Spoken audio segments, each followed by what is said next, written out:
So now what do I do? Well, I guess there's only one thing. There's something I'd like to know. Are you real? Can you feel? Hi friends, welcome to my channel. I'm Prairie Vintage. My name is Linda.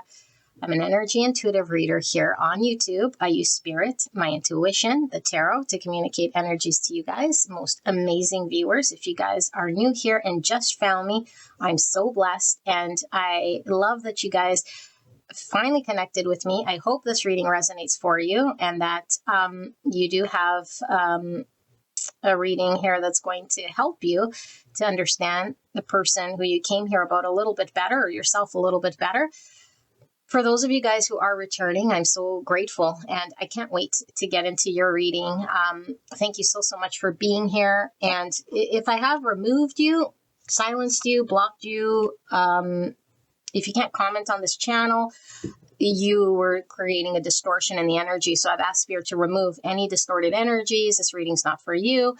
I don't care if you resonate. This message is not for you. It does not include your energy. You are removed so that I can channel for those of you guys who are needing to hear it. Okay, so you're absolutely entitled to your opinion, but if it doesn't make sense, if it's too confusing, if it's too yawn, if it's too spiritual, if it's too this, if it's too that, then it's not in your level of consciousness. It's out of your energy field. It's not for you. It's for somebody else. Okay, so go listen to another pile. Go listen to another reader. Like, you're not obligated to stay here constantly saying it doesn't resonate. It's not for you. Then it's not for you. Good. That's why we have multiple piles. That's why we have multiple readers. That's why we have energy that sits everywhere in the spectrum.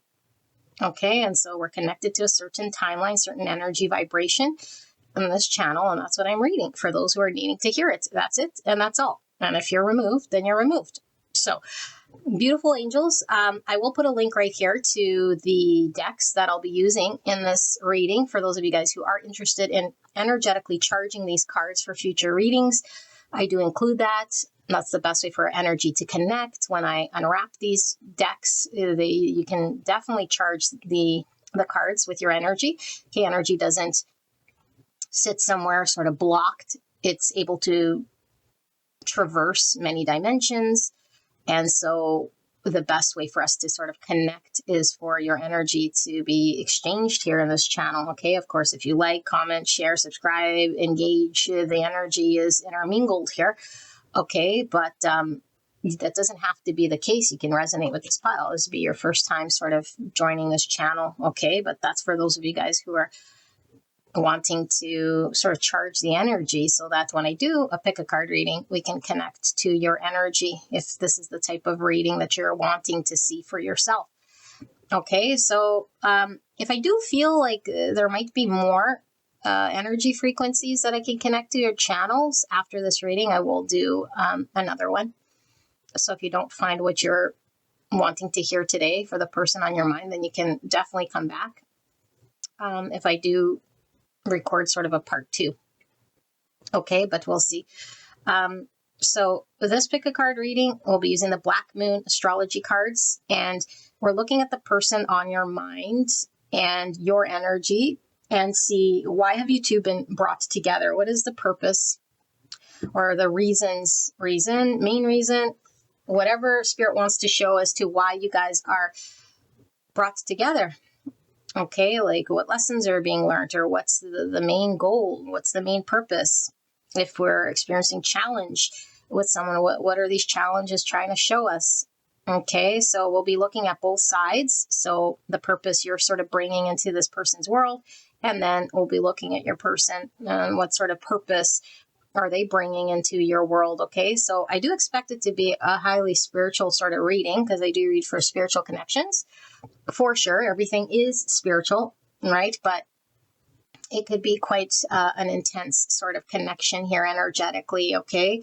And if you're not prepared to hear what sort of pulls through, then you can always come back and listen at another time, okay?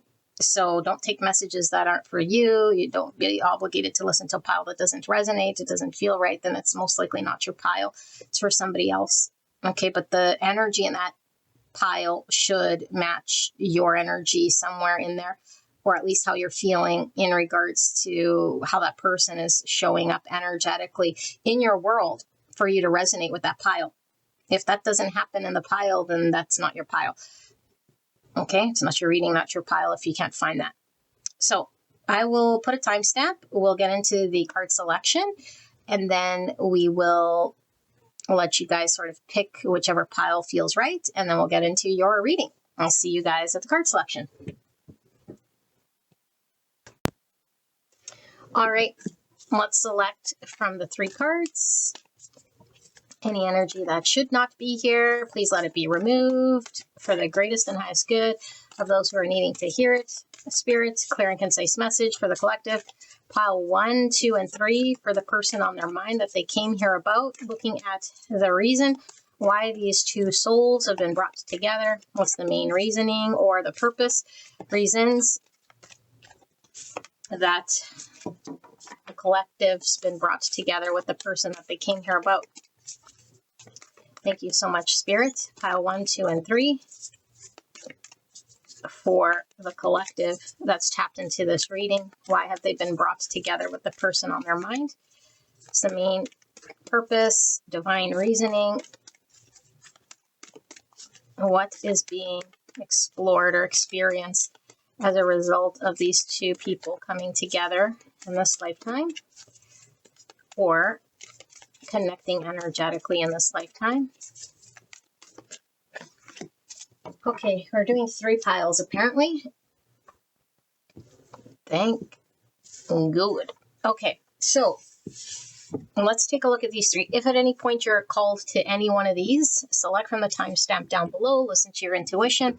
If it doesn't resonate with one side, sort of feeling like what you're experiencing from this person that you're intending to hear about, then you don't have to listen. Okay, if something else pulls through that does resonate for you, but it's a different person, or it's 2 aspects of yourself, then Spirit's wanting to deliver that. I cannot help it. I don't choose how it comes through. I read exactly whatever comes through here. Okay, so let's see. Pile number 1, we have Pluto transformation with number 11.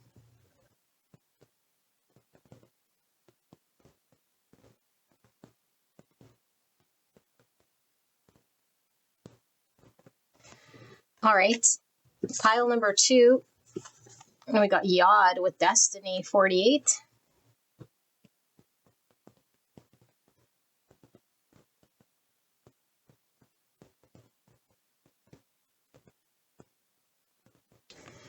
Pile number 3, we got 5th house with creativity 29.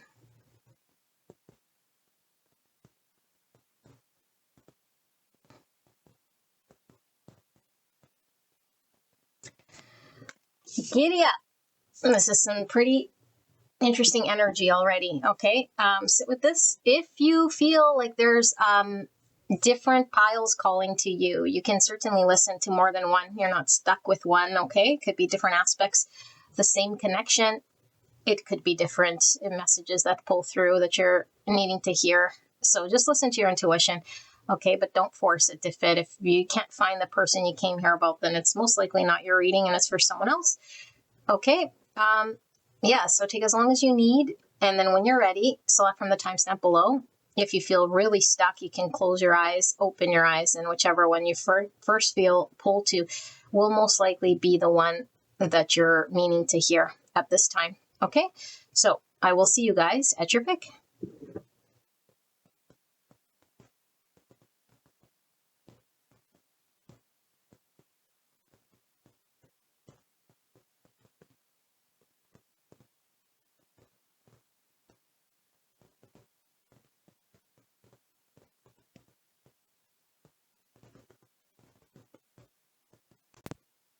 All right, pile number 1. You guys picked the Pluto transformation card number 11. And like I said, giddy up, because there's intense energy all around. Pluto's a very intense planet. It's all about the shadow. Okay, so this connection could be very, very triggering, you know, to be bringing up a lot of shadow for both you and your person, because this card was intended to be the energy between. Okay, so what are we doing? We're looking at the person on your mind person who you're coming here about, inquiring about as to why have you guys been brought together in this lifetime? Is there a divine reason? What's the main reason? What are the reasons? What's the purpose? What's the significance of this connection, spirit? So person A, person B. I don't know which side you fall on, and it's going to be looking at the dynamic between you two so I can channel exactly sort of what's going on and how it's impacting the other person, okay? You to them and them to you, and vice versa, how it comes through, okay? Unless, of course, there's only one main message, but my intention is to see the impacts on both. But if it's only showing the impact on you or your impact on them, I cannot help how it comes through, okay? But it's always intended to show both sides. That's what I want it to show. But what I want is nothing but a fart in the wind. What you want is nothing but a fart in the wind. What Spirit shows is that in which we're needing to hear at this time. Okay, so we have the energy sort of in between here as well, which will piggyback off this Pluto. But let's start with person A and then person B. You got to resonate with sort of one energy sort of feeling like yours, okay, for it to be your reading. So I have the number 8. So 8 is about movement, change, attainment, but 8 is attributed to the ego. And the ego is that of when we act out of certain subconscious behaviors that we've adapted to, believing it's our identity. Okay, so it really ties back to this Pluto energy. So 8 is the house of undercurrents. So 8th house is all about merging, sex, intimacy, shared finances, inheritances, taxes, assets, partners, resources. Okay, so I'll hold this up so you can see.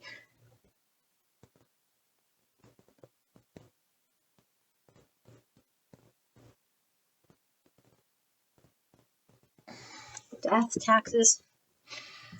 Okie dokie. Feels very practical here. I'm seeing 8 pentacle as well. Okay, isolation 21 and 3. And I'm seeing 3 pentacle. Lots of pentacle coming out here. Dragon. Wow. Very intense with the dragon. Okay. And then we have lamb. Wow, almost like polar opposite energies. Yeah. Just like this lamb could get very intimidated by this. Okay, it is on one side, but these two energies are very opposite here. Okay, and then we have peacemaking, 108 and 9. Ecological initiatives, discussion circles, peace programs, spiritual retreats, meditation projects, psychological support. Type 9, the peacemaker, instinctive center between forgetting and asserting oneself. Virgo, Cancer energy. And then we have Moon, Mars, 13. Scorpio energy pulling through. So Mars is attributed to that of self-empowerment. It is divine masculine energy. It's the ruling planet for Aries and Scorpio. And then Moon, which we were getting from this 9 energy. Moon could be subconscious, fears, emotions, intuition. Okay. Acting on intuition, acting despite her fears, uncertainties, acting out of the subconscious again, which I got from, forget which one was the 8, the ego acting from this place. Same with the solar plexus energy, houses the ego. Okay, so, and then we have uniqueness, feeling different, authenticity, sensitivity, singularity, eccentricity, taste for aesthetics. Type 4, the individualist, emotional center between lack and abundance with the 4. This purple is connecting me back to this dragon. Aries, but divine masculine coming through. Something again about this person's practical world comes through with the 4, their home. What makes them feel safe and secure. So pentacle coming through, very strong. But 4 is also Scorpio, so strong Scorpio again. Now, I am being called to read the dragon. Let's see. Dragon. Huascola dragon. I think it's somewhere over here. No, before the eggs. There it is.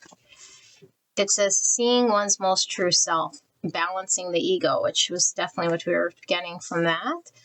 Okay, the dragon sees everything. Its essence has been with us since before our first breath and will be there at our last. It watches us navigate the external world as well as our inner world. When dragon energy is awakened, we are courageous, visionary, and can easily drop into witness consciousness. It is almost as if we are traveling with a great friend inside ourselves.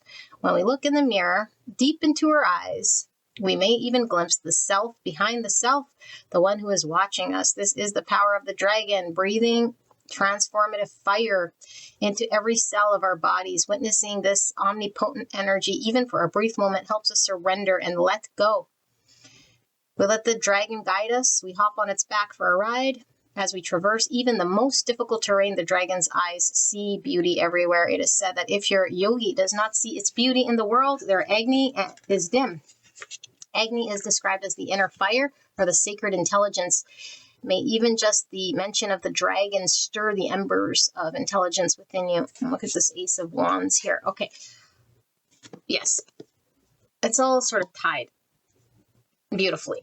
Okay. Makes sense to me. Let's take a look at B before I begin to channel all this stuff. Okay. So we have this card, which is cardinal energy. Okay, Aries, Libra, Cancer, Capricorn. I'll hold this up so you guys can see what cardinal energy is about.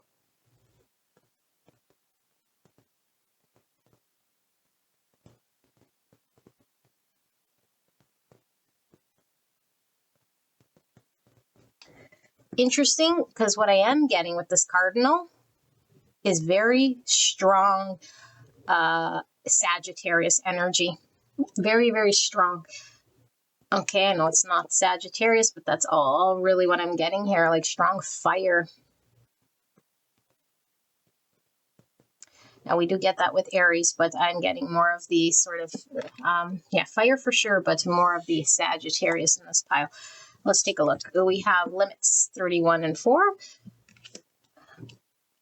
So 4 is Aries, again coming through, and Scorpio. We have the beaver. It's just tying me back to this limits.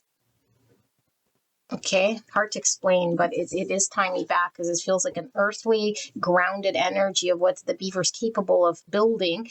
But then the Sagittarius, it's like dream big, aim big, but it's like, okay, but we can only do so much, is what it feels like here with this energy. Can only do so much. It's like we're, restricted to this form in some way. So this could be big dreamer or some sort of big ambitions here. Okay, divine knowledge. Wow, universal comprehension, intuitive knowledge, empathy, inner wisdom, transcended mind, feeling of connection. Type 5, the observer, thinking center between interior and exterior. So Sagittarius and Taurus energy. Taurus could be this earth that I'm feeling with the beaver. Yeah. So Taurus is very practical, grounded, but it's very much about connecting, to the material plane here with even things that make us feel abundant when we're needing to connect sort of to the finer things here in the 3D. Yes, okay, this coming through Moon, Neptune, 18, Moon energy with 18 as well. So we have Cancer and Pisces, watery energy here. Yeah, this is this, because it was like, it almost felt like pie in the sky energy, but it doesn't have to be so much. Because the Sagittarius just seemed like dream big, right? So this is sort of like what we fantasize, It brings us to this other world of fantasy and needs grounding. All right. But this person's definitely capable of building and grounding. Okay, Saturn and Pluto. Wow, look at this Pluto energy, very strong. So Saturn's the ruling planet for Capricorn, Aquarius. Pluto is the ruling planet for Scorpio. And then we have 54, which is 9. Virgo, Cancer energy. I'm feeling more of the Cancer. This is a very heavy energy there. Okay, and then we have Venus, Mars, 30 or 3. So Libra, Aries, and Scorpio. So move this up. Let me put this here. Venus, Mars.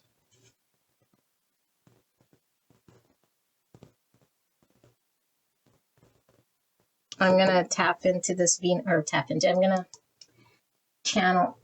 Of course I'm going to channel. I'm going to read what this is before I channel. See if it gives us some perspective here. This Venus, Mars. It's like this person needs to find a purpose as to what they're aiming for and what they're wanting to invest in that's more aligned. What is this? 30?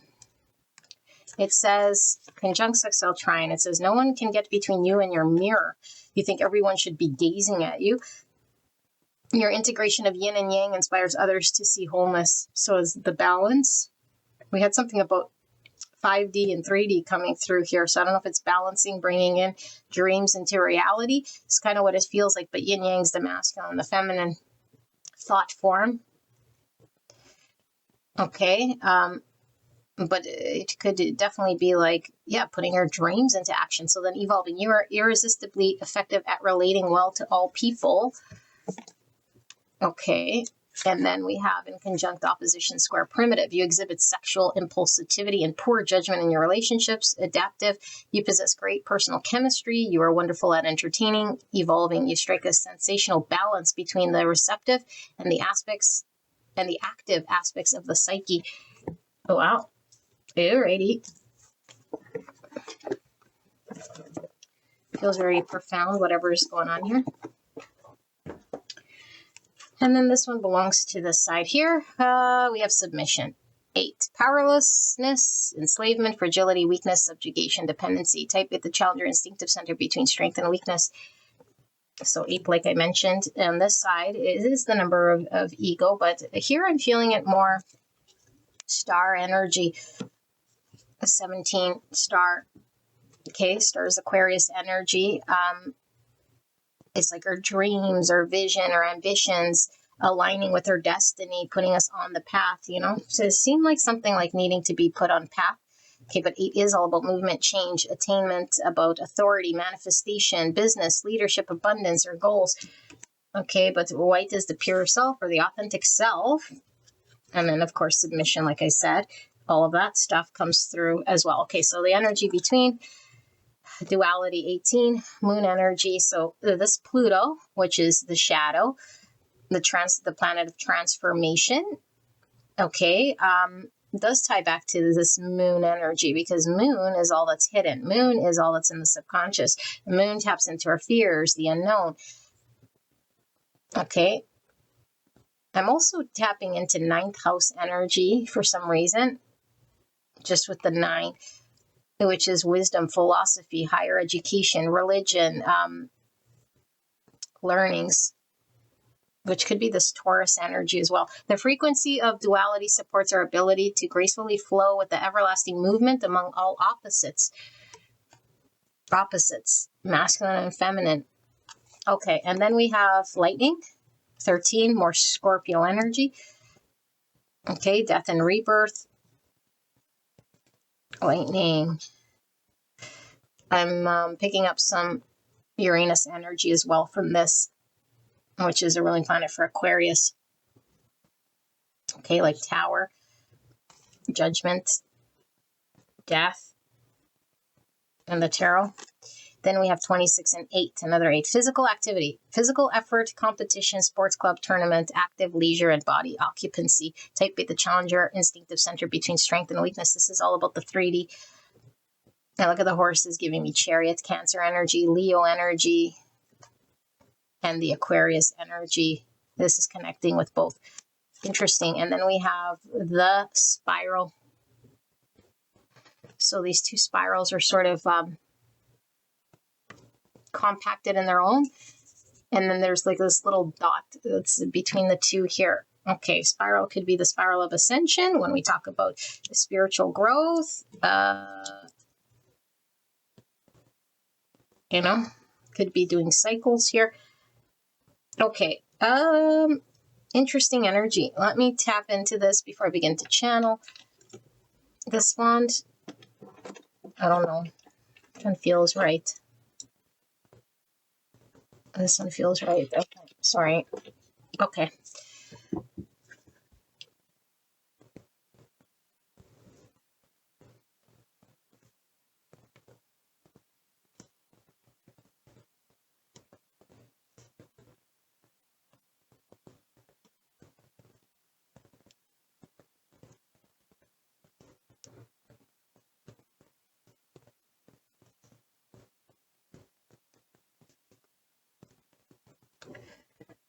Okay, wow, pile number 1. I love doing these readings because there's always some fascinating energy that it comes to light. Hold on, let me drink my drink for 1 sec.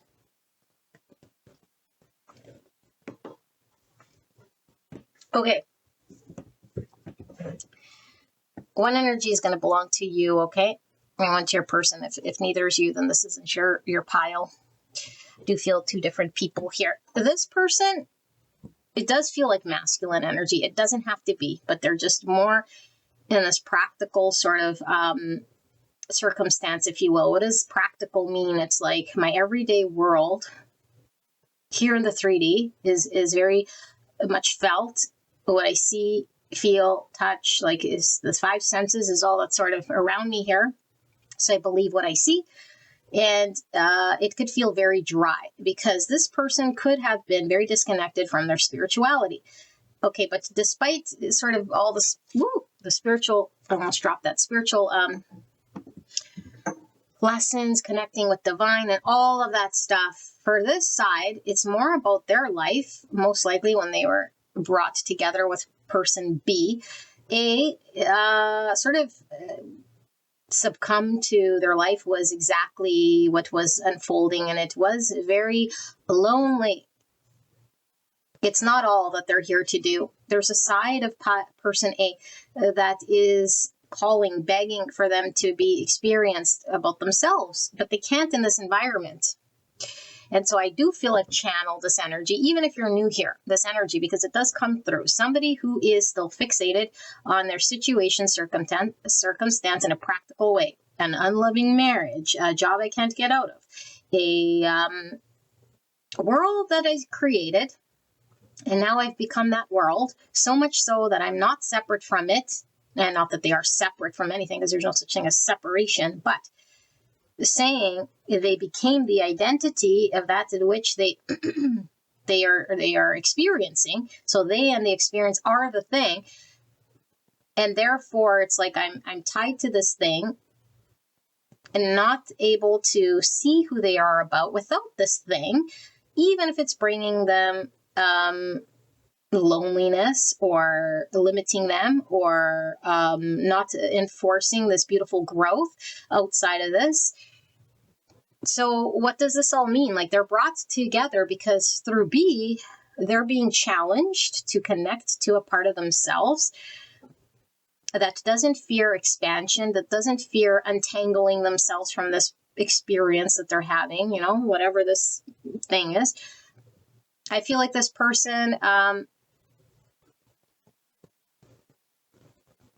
it's going to be a little bit difficult for this person to break free from whatever they are tied to, because it really is tied to their identity. If they really believe that they are the, you know, the father or the husband or the wife or the fill in the blank of the role, and that is who they are, to remove that thing, they lose their identity, and it's like a death, you know, really like a death here. It's a crisis. So this person could be experiencing a midlife crisis when they're sort of connected to person B, holding it all together, upholding a lie, like let the tower fall. Things need to sort of be released. Things sort of come either for a reason, a season, or like a lifetime here. And this person might be trying to really hold something together here, make something work. You know, it really feels like they're committed, they're dedicated, they put the effort in maintaining structure, but at the expense of what? So I feel like this person, there's a deep need for this person to experience like 9-cup energy, to allow themselves to feel. And so if they're wanting to maintain this illusion, okay, whatever you want to call it, this identity, I call it the illusion because it's not who they are, then they might push out anything that sort of challenges it, like deeper feels. Because if we succumb to the deeper feels, if we explore that side of ourselves, then it might put us in this like topsy-turvy energy. It's like, whoa, then I see my reality here, my 3D, and it creates this like schism, okay, or this like disconnect between what my soul is calling, what my heart is knowing, what my future is wanting, and here I am sort of invested doing this thing. And so there's a disconnect. It's like what we value, we invest in, what we want, and what has meaning is where we put our energy and our effort. And so if I'm putting my energy and effort into something that no longer supports a greater meaning, is no longer meaningful to my soul, it's like, whoa, then I got to deal with it. Then I got to make moves. Then I might have to disappoint. Then I might have to make change. And so this person could fear a lot of change. So why are these two brought together? So they know change is the only constant. Your emotions are valuable. There's more to life than just this practical attachment. They might have to take a look at some of their egoic identities and where they sort of maybe pull value from the role. The more I am maybe successful here, the more I do means the more I am valued, or the more that I am. It's like, no, the more you do doesn't mean the more you are. You are what you are. You already are, you already are. There is no proving, there's no doing. And so I think this person could be, has been subjected to burnout. It could be also very monotonous. What does that mean? Monotony. They keep doing the same thing sort of over and over and over, so which could be like the burnout, even if it's like not heavily like overly doing it, because I don't feel like maybe they are overly working hard or overly like invested, but they might at one point to sort of convince themselves why they need to stay there. But what I'm really feeling is this constant drip, drip, drip, drip energy, doing the same thing over and over and over and over and over and over and over again. So it could be many years in the same job, in the same relationship, in the same lifestyle, over and over and over. And there is something really missing here. And so if B brings this, which they do, because I was feeling strong Sagittarius from this cardinal, even though I know it's not. So, but what I was feeling was a lot of Sagittarius here, but also this like, watery energy, like it's kind of an oxymoron here, which we'll get into, but this person does have it within themselves to go after their dreams, or to think bigger, or to believe in themselves. They could believe in themselves, and it's like if their environment is sort of outplayed, or if their environment's sort of supporting this smaller self, it's like up to us to sort of step up, or to latch onto a bigger version of us, to make things shift or change in some way. Because there is a part of this person's self, okay, like there is no self if we're really looking at it from a spiritual perspective. There's no identity self. There's just being, consciousness itself. But there is consciousness that's being brought about through this person, so this person can invest in this 3D world through the unique vessel that they are, and create something. I don't know what the creation is, because they can only create this once they are out of that environment, once they connect to this side of them. So this person could have been awakened. Okay, not by choice, for sure, because it's never really by the 3D choice, but the soul chose to be awakened to create something. And the only way that this awakening could happen is to be introduced sort of to B, because that was the agreement, or this is what, the souls have been sort of brought together for. You will awaken, or you will show me, or something within me is going to come up from myself that's going to make me address this and break this cycle that I'm in, or whatever, repetitive world, or a limited world, or restricted environment that I started to believe was my truth. I feel like this person definitely is playing small. I also feel like this person might be somebody here with this peacekeeping and lamb, like they don't want to, ruffle feathers. They don't want to challenge the status quo. They don't want to maybe create upheaval or conflict in their world. It seems like there is this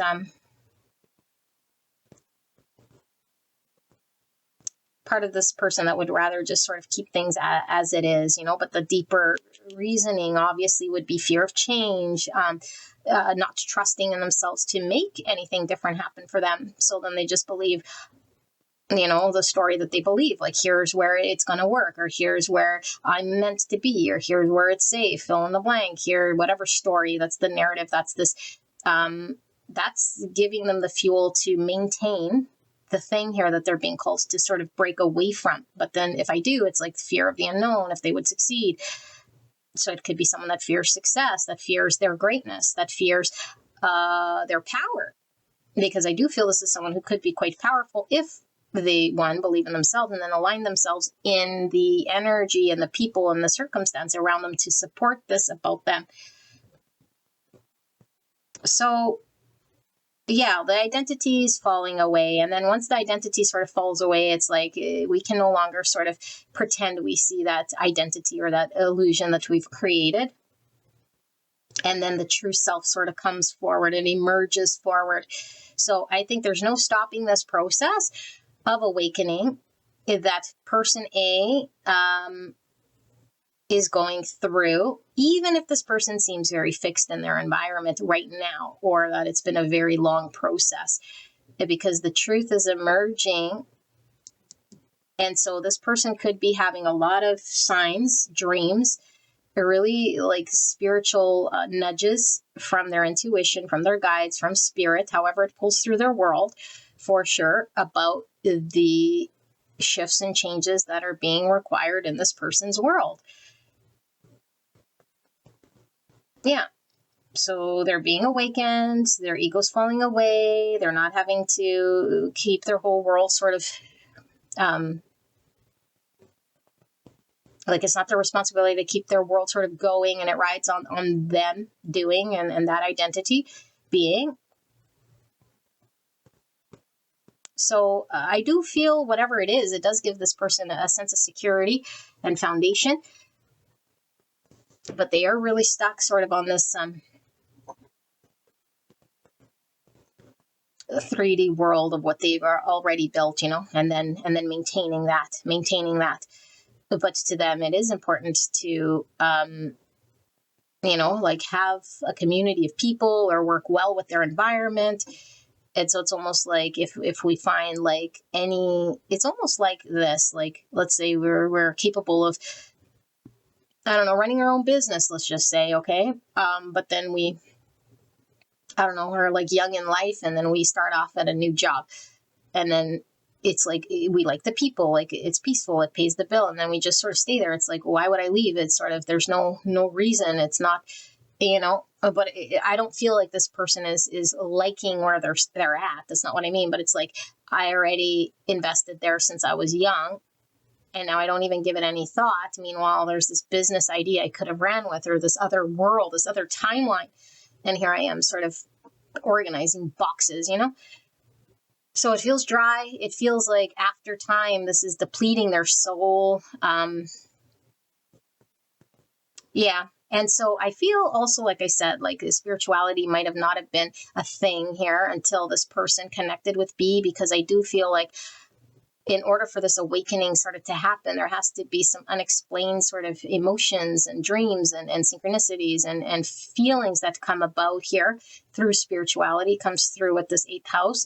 It comes through with this purple, and it comes through with this dragon energy, and even with this moon energy, and even with this Pluto transformation, this energy of high priestess, which is the intuition, the behind the veil, the unseen, and it comes through, which is very opposite from pentacle energy, from this person's normal state, I guess, normal, whatever they have been doing, although it's not their normal, it's just, it's become their normal.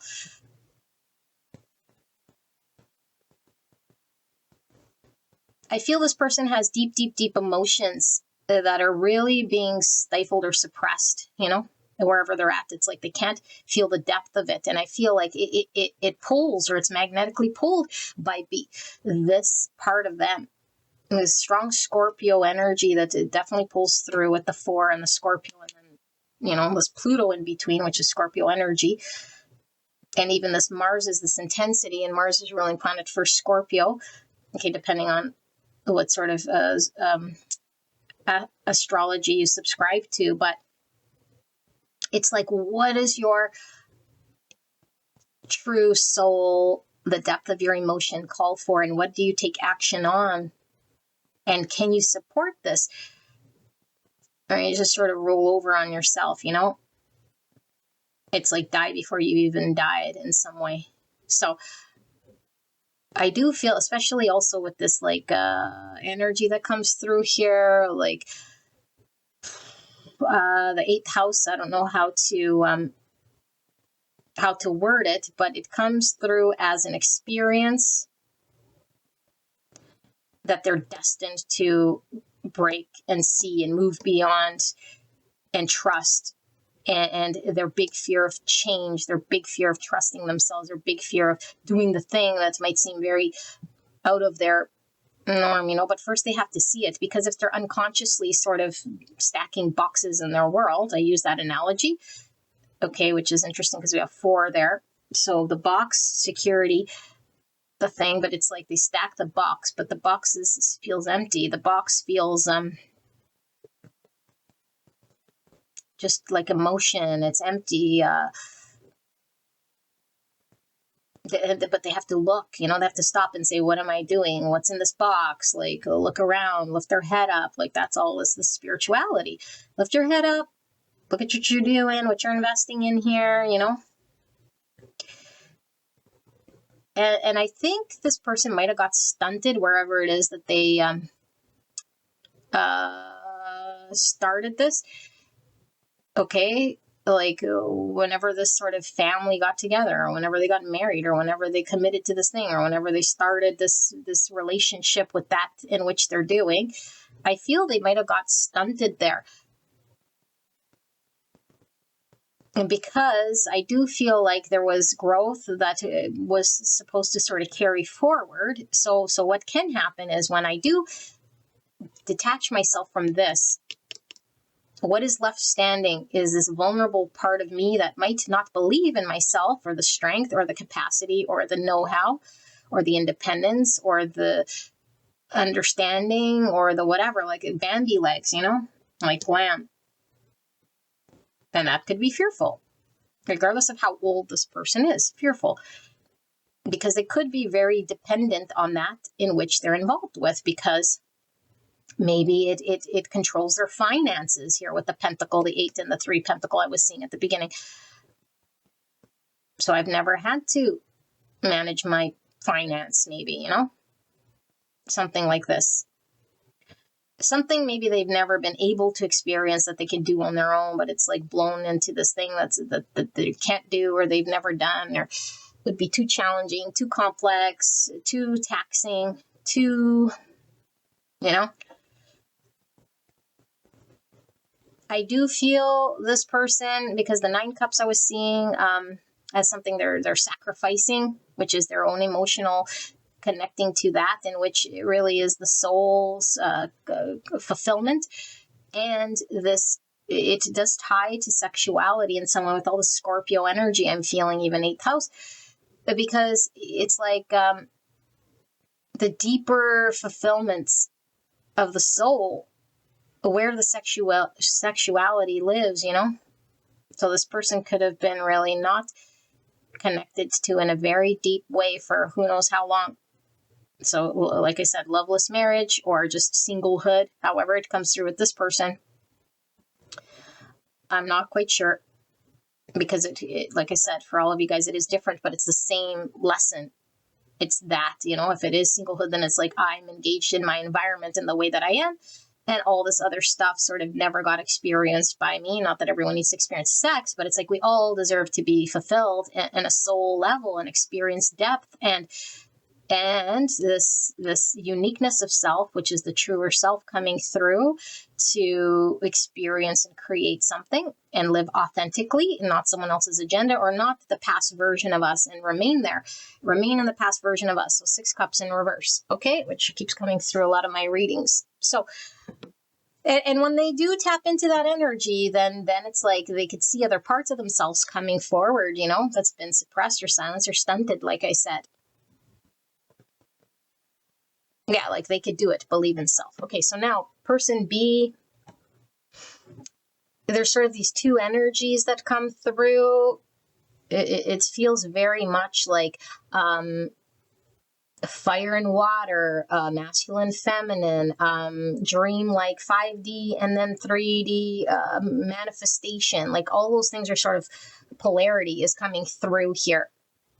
Okay, this could definitely be divine feminine energy, but it doesn't mean gender, like I say. Okay, but this person is someone who is very independent, I feel, you know. It's somebody who dreams big, who believes in themselves. So I could see why A sort of pulled to that energy. It's like energetic, big ideas, waker and shaker, mover and whatever. Mover, waker, shaker. You know? Like stops at nothing, maybe pushes the envelope and all of this sort of stuff, which is great, of course. But when we also believe that we're the ego, that we're sort of a doer, and that there is no form limitation, okay, like of course, like all is available in God's universe. There is no real limitation, of course, but there is form, and there is the manifesting world, and then there's the 5D world, and then there's coming into balance. So I feel like this person was brought together with A, because I do feel like there needs to be more balance with B in regards to what they can manifest and build, and more direct and aimed, because I do feel like for B, they could have been misdirected in utilizing their energy, which is beautiful, by the way, but misdirected. So it's like, if we start a fire in the wrong place or misaligned, then it doesn't matter that there's a fire, it's misaligned.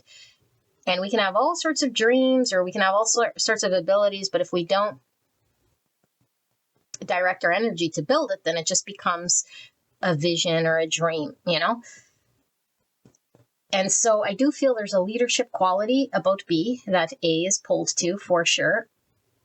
But it's like, if this leader is not invested in the path that is destined for them, then what are they absolutely leading, you know? So there could be a lot of having to prove oneself or carry this energy that's not directed anywhere, and it could lead to disappointment, it could lead to burnout, it could lead to, why am I here, what's my purpose, burn and turn, still an unfulfillment. And so there's a mirroring here as well, because the unfulfillment is, my soul might know of a deeper alignment of what's for me, and here I am investing in things, experiencing things, maybe a lot of things, maybe they have a lot of side hustles, maybe they've had a lot of relationships, maybe they've lived a lot of life, maybe they've traveled a lot, maybe they just believe in themselves and that they could accomplish whatever, and now it's like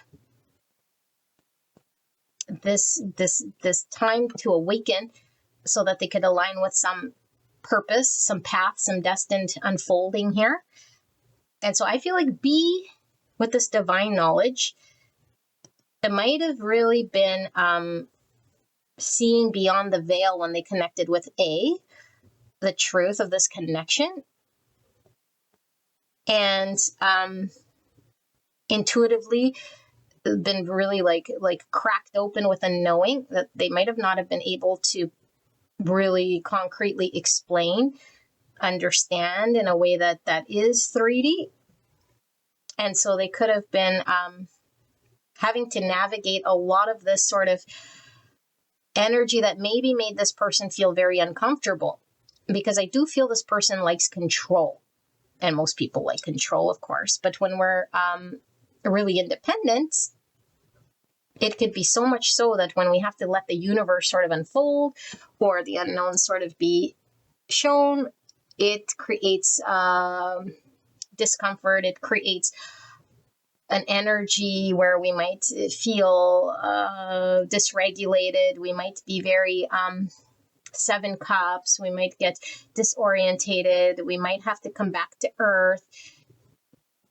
because I do feel this person likes control to build, but Spirit is saying, like, to build what exactly? Because there is something about something that needs to be built. Okay, now need, there's no need outside of what have you been destined to build here in this lifetime and work towards in the 3D. But first we must connect to something greater, some 5D, some dream, and really sort of connect to it so we could bring it in to this 3D. So a lot of magician energy as well, you know? It's like this person could have all the skills to manifest, but it's like a magician that's sort of just manifesting for the sake of it. It just keeps manifesting more noise, you know? Like, what's the purpose? What are you manifesting?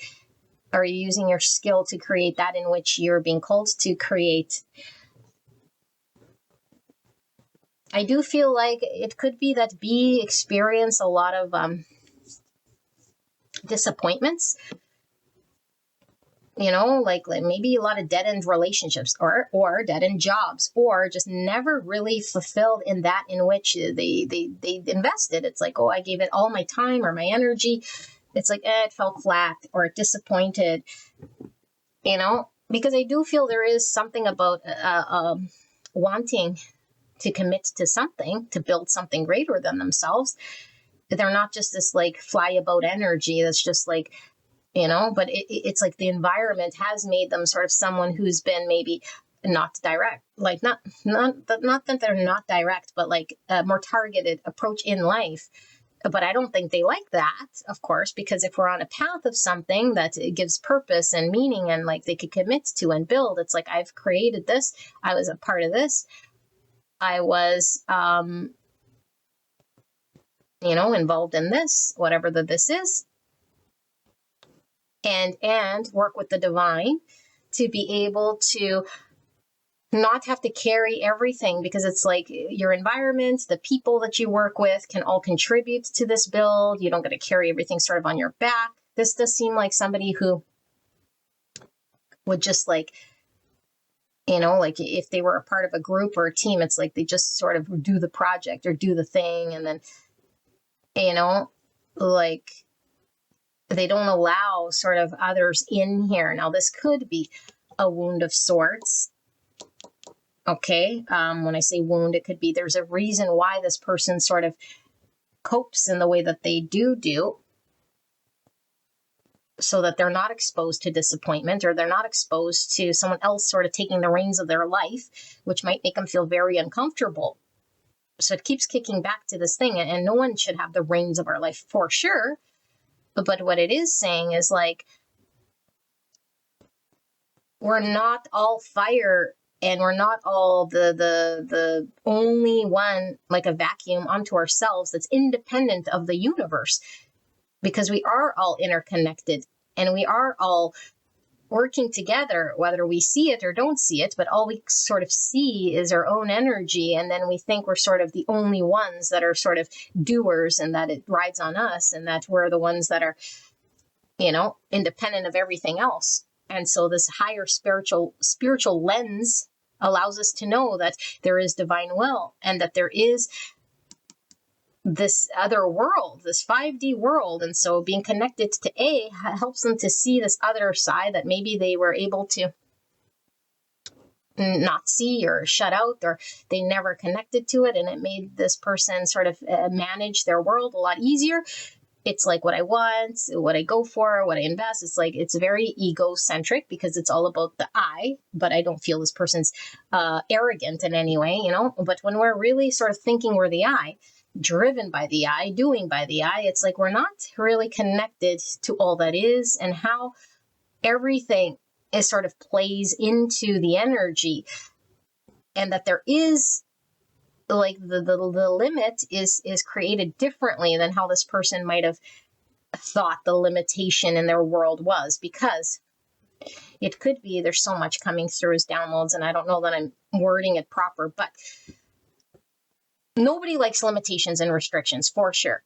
Okay, especially if we're in this sort of an energy that I was tapped into with the Sagittarius. Okay, but whatever, it says Aries, Libra, Cancer, Capricorn. But what it is like the drive, the vision, when it's in my hands, when I am left to my own devices, If I don't do it, I only have me to blame. If I do it, and so I'd rather just that's a very independent, strong energy. Beautiful when we're trying to roll out a business plan, or we're trying to aim for something and be dedicated and commit to the final end of something, okay? Outcome focused. But this is teaching this person to surrender, to let go, to work with others, to allow there to be not this independent energy that flows through. And it's not a limitation. It's not saying, well, leave it in others' hands so that you can flounder, so that you're restricted by other. It's like when we truly experience this universe, we can connect with other, we can trust other, we can be vulnerable to that in which is actually happening around us without shunning reality, because reality is there is this other energy. And if we keep shutting it out, we're the ones actually creating the limit to engagement, the limit to build, because it is true that we can build and we can be creators for sure, but it's very limited if we're not utilizing all the tools, all that's there. Others, the spiritual realms, working with the universe for momentum, then we create bigger things, It's like one thing we could create on our own, but with others or with the right environment, we create bigger things. What does bigger mean? More fulfilling, the more meaning. So this person also has a calling. So this is what's mirrored here, because I feel there's with the physical activity, it's like the physical form that's calling to build for person B and for person A. So these two could really be called to create something in the 3D. Could be a business together, work together, create something in the 3D together, and overcome their own thing so that they can come together to build the thing in the 3D. Because it does feel like a purpose in the 3D that only they can create once they overcome, because there's an overcoming. Like I said, this person has to sort of get over and get beyond this identity thing, or how they relate with their world or pentacle. And then B has to overcome this limiting way of engaging that's so independent, and that thinks it might be on some sort of it might even like clutch to certain paths because it really wants this person really wants fulfillment. And so it's like, it could be somebody who, those people who every time you talk to them, they're into something sort of different, maybe, they're searching. It feels like a search energy, but they'll never find it. And they won't, because that's what they are searching for, is the surrender, is the opening up, because that's the fulfillment that they're actually looking for. But they think maybe it's not this project, maybe it's not this job, maybe it's not this relationship, maybe it's not how I've been going about it, maybe that it's this other thing, maybe it's this other thing, maybe, and then they'll keep going, turning. It's like, no, that's not what you're looking for. The limit was created by this need to surrender, to allow what feels uncomfortable, because it's not fire, it's water, and it's intuition, and it's unknown, and it's dreamlike. But it's like, ooh, dreamlike is not controllable. Dreamlike is suspenseful. Dreamlike, we don't know where it's going to land. Dreamlike, I can't control it. I can't navigate water so much because it's sort of flowing. So let me just stick to, what it is that I do know. It's like, no, you're both fire and water. You're both masculine and feminine. So there's no need to either ride the masculine so much and learn the feminine. And there's no need to sort of put double down on the fire, because sometimes water is what's required, and knowing sort of the difference here. So I feel like there is this person's having to go through experience in life that might feel empty or disappointed, or still like it's not the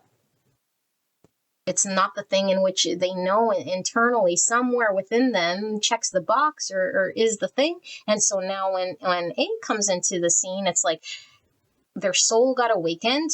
This subconscious way of being got pushed to the surface for both of them, this thing that needs to get looked at before these two can sort of create the thing. So I do feel there's an awakening by both of these.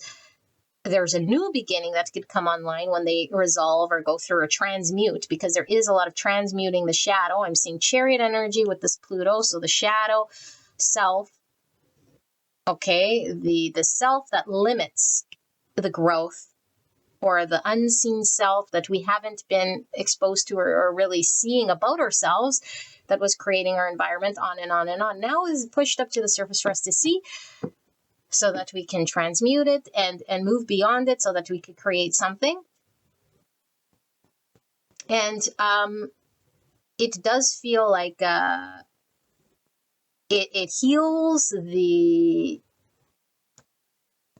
perceived way that these two sort of engage in their own world or see the world, because the spiritual lens now is that I'm not that identity for A, and for B it's like I'm not this independent sort of vacuum unto myself, sort of working independent of everything. And so we connect to and see how our actions and how our energy is sort of tied. Okay, but I do feel like there's a need for seeing the other side, in which these two haven't been able to see up until now, and now it's being shown to them, this other side of themselves.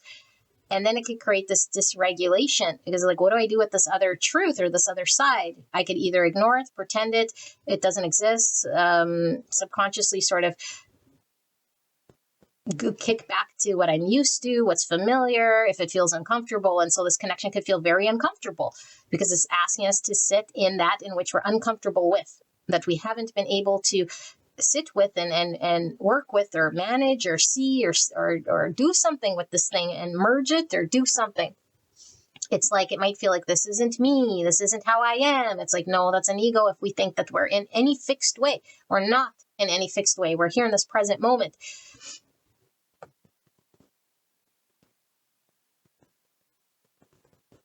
So I think both these people are awakened. Both these people are going through their ascension process individually before these two can sort of align together, you know, if they are to align together. But the main purpose, though, Spirit is saying, is their own individual ascension,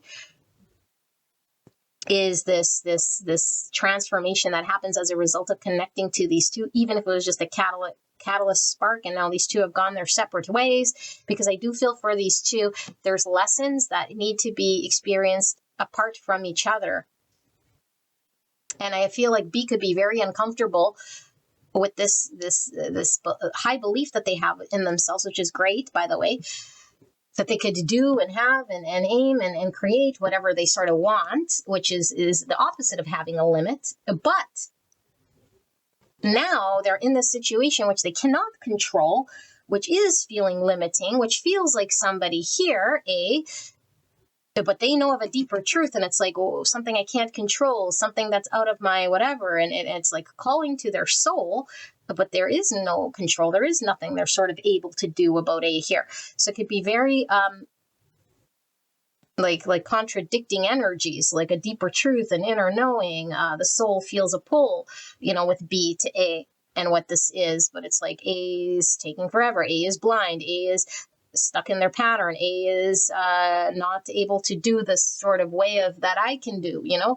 But it's like, no, there's a blind spot over here as well, and they're needing to learn this, KB, about this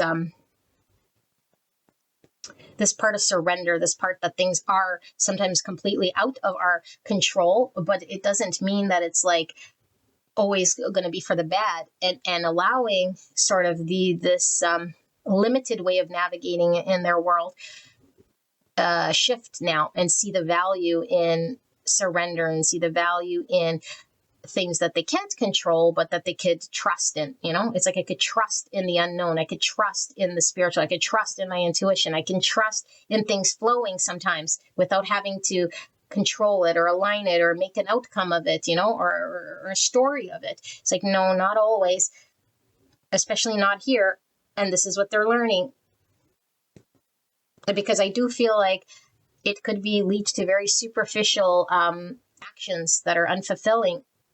It's like acting for the sake of acting, you know, or doing for the sake of doing. And what's it proving? It might be B might be trying to prove them their self-worth through a doing. If I'm capable, if I can control things, if I can attain outcome, if I can have success, then I'm worthy. Then it's valuable, then it has meaning, then it's this, and it's like, no, that's just a story. You don't have to do all that in order to find value and feel value and be fulfilled. That there is other things that are also coming through that we need to work with. Yeah, because it feels like there's a lot of hype, like I'm going to create my own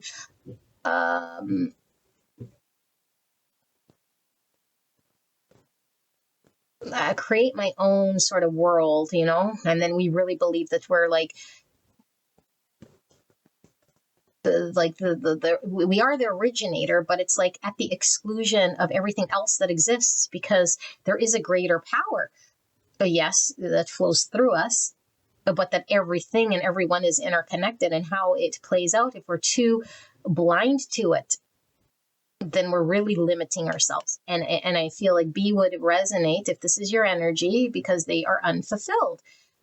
And that this connection has brought some uncomfortable feeling that makes them feel like they cannot control. It's like, I'd rather just control. I'd rather just know that there would be success and align with things that do work and not. It's like, no, but that's the limit we're creating, because we don't know. We don't know, And so I feel like there is a dedication and a commitment that B could definitely have, but they're being called to align to that which is not on a different path or more superficial, because it's not where the meaning lies for them. There's meaning. And I also feel like B feels very uncomfortable when they have to, submit themselves to that in which they cannot control. It's weak. It makes me feel powerless. It makes me feel like I'm not aligned, or that I've been stripped of my ability or my power, or this, and that's the illusion of the limit, It's like, how do you tap into your strength, or how do you navigate now? And so they could have been also like had a, I don't know if you want to call it like an ego blow, or they could have experienced like their this fire that they had be sort of put out, which they could see it as, well, it's just like blowing my confidence, or impacting my belief in myself, or creating this, like putting out my dream or my fire in some way, or my ability, if I stay attached to A. And it's like, and actually, no, it's wanting you to follow a different type of intuition, not necessarily the fire, but the watery type, which is very different, two different types of intuition, And so I do feel like, depending where B is on this journey, it could be that B is sort of learning now, how to trust the intuition and be comfortable with the lack of having to control or direction or outcome and that sort of a thing.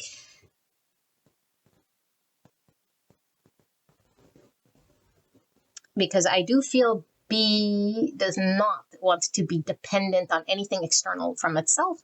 And that is a form of abandonment wound for sure. Now, I don't see it over here, okay, but it could be a coping mechanism of how we dealt with disappointments, or how we managed in order to whatever. It could be we've learned through societal ways of being. That's like, you got to make it on your own, or be independent here. You're an island unto yourself. There is no spiritual power. There is no interconnectedness. It's all separation. It's like, no, we're not separate. And if we believe that we're separate, then we act like we're separate. So it's me and what I can do, and I create my own order. But what they're here to create is something that's supposed to be involved with other, or bigger and beyond them. So there is, like I said, a direct purpose for everyone, whoever I'm reading here. Their North Star is different, of course, because we're not all meant to aim for the exact same thing, but it's like their purpose, their life's unfolding is very specific to this person. And if they keep hanging on to this way of being, they're misguided. They're not in that line of what it is that they're supposed to create. It does feel like it's these two coming together with some sort of a build, you know. But if it is independent, then it's like the build that they're here for the 3D can only be built when this lesson is learned. So this connection is healing. This connection is triggering. This connection is bringing out these deep truths. This connection is getting both of them to learn that they're not their identity, or they're not that version of themselves in which they're always sort of acted as though, and then they couldn't see anything outside of that lens. And so it's like, what do we do now here, you know? So let's just use the tarot, although I do feel it's different, just to see what does Spirit wants to add to this pile number 1. This dynamic between person A and B for pile 1. What is the divine purpose that these two have been brought together? What's the reasoning that these two have been brought together for the greatest and highest good of pile 1, Spirit? Please protect me and the viewer as I channel this message for the greatest and highest good of pile 1, the person they came here about. Why have these two been brought together? Tower. So the deconstruction, what can no longer stand. So we must surrender, but this is like the awakening. Like I said, when I laid the cards out, there was Uranus energy here, 10 of Cups, so that they could be fulfilled.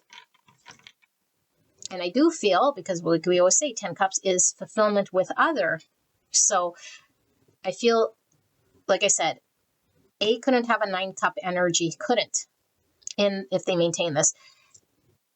B might be fighting for that 9-cup happiness, but still feeling unfulfilled again. And so when they connect to this truth that's coming through spiritually, then they find it, and then they could find a 10-cup, which is them being content in their environment, fully content, not limited, not because I had to fight for it or prove it, or, you know, and not that I had to sacrifice something here. King of Pentacles, the Virgo, Taurus, Capricorn, 10 Pentacles. That's this pentacle energy, creating something in the 3D, stable, a legacy, a long-term. There's a Page of Pentacles in the reverse. It's a pentacle there. Why is this King of Pentacles here?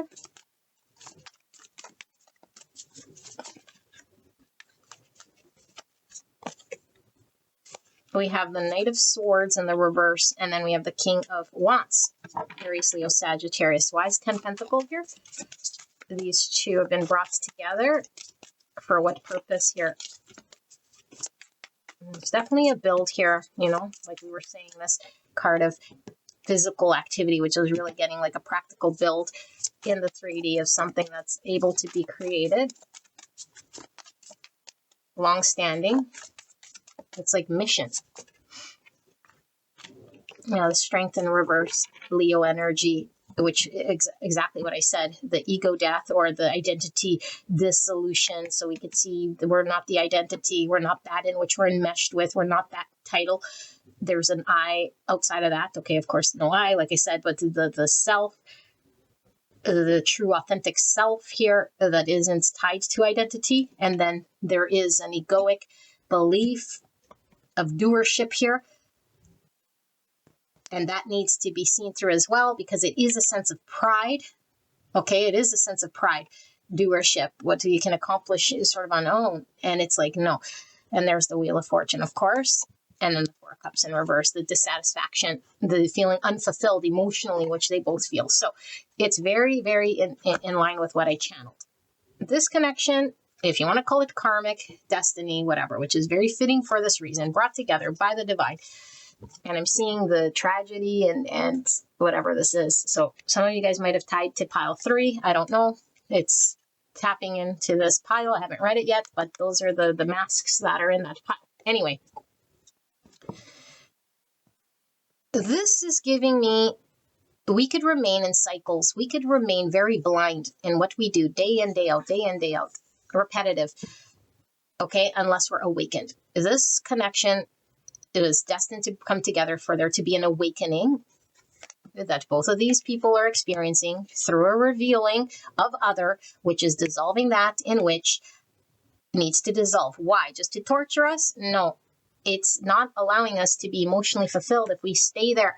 Whatever that there is, acting like independent and creating a limit, though, and shutting everything else out that's available to us, or believing that we're this identity and therefore this is where my strength lies, but emotionally dissatisfied. So this coming together is leading both to a 10 cups that they can have here in the 3D, and that they don't have to sort of trade one for the other, and that they can build.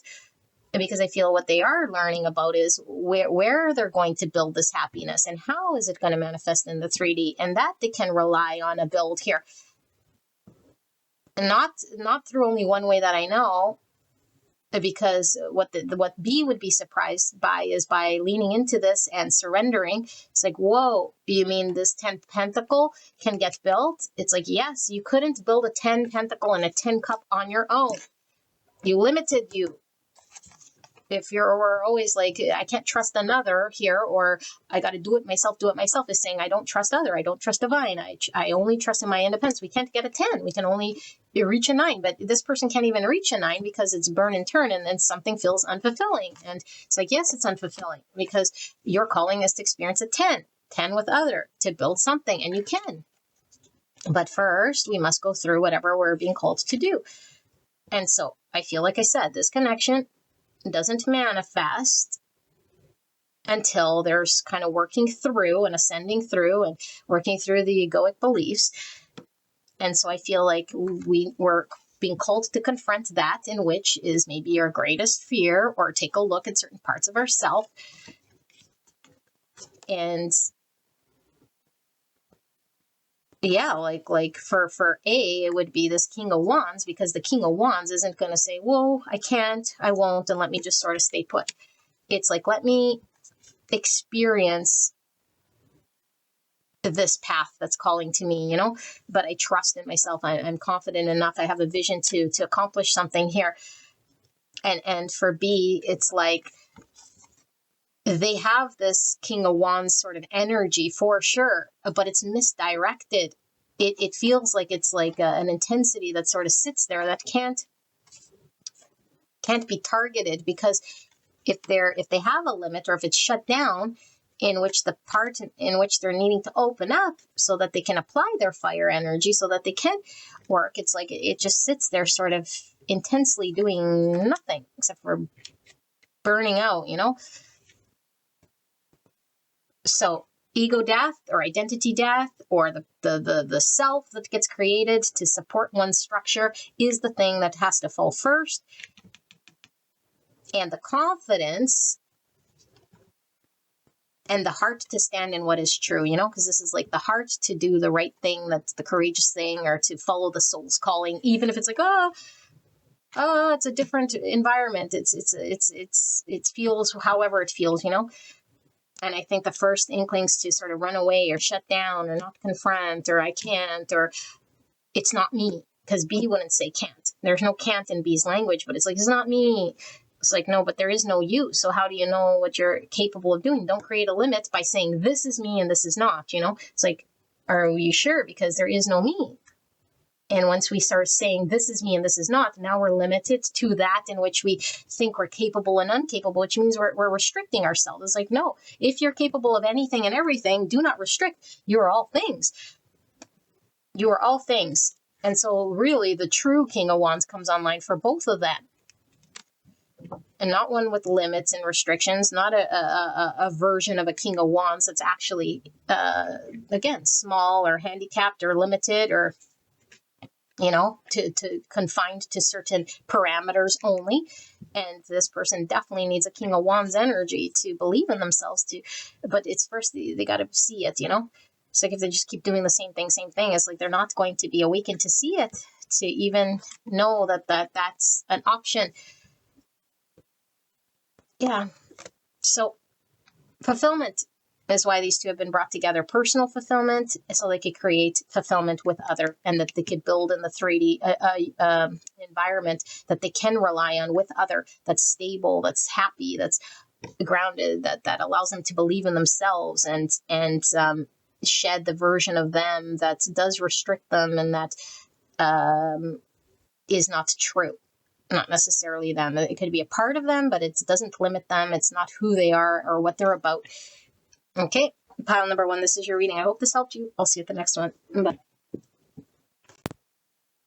Hello, pile number 2. You guys picked the Yaw Destiny 48. My goodness. So this is number 12. 12 is Pisces. Oops, this is the energy sort of in between, okay, you and the person that you came here about. We're looking at what is the main purpose or reasons, there could be multiple, why these two have been brought together in this lifetime, in this 3D, and A and B are going to be looked at. So what's the meaning that it's giving for A, and the meaning this connection is giving for B, or what we're bringing to each other, okay? If you don't resonate with one side, sort of being your experience, or what you're going through with this connection with the person you came here about, then it's not your pile, okay? Now, it could be a different person pulling through. It could be 2 aspects of self, for sure. So keep an open mind, okay? But if you don't want to hear it, then you can go click on a different pile, or if it doesn't resonate. So A and B, A, the connecting energy, and then B. And we'll see what sort of pulls through here. Now, what's very interesting is, I think it was for B, but this was when I was pulling the cards. I heard share really long. Do you believe in life after love, after love? Like, it was like really playing super loud. Okay, so it could definitely be healing some sort of deep like wound that's happened. I don't know. Okay, we'll see, but why we were hearing that song. I think it was definitely for B here. Something about relationship. Okay, let's take a look though. So person A, we have Cancer. I feel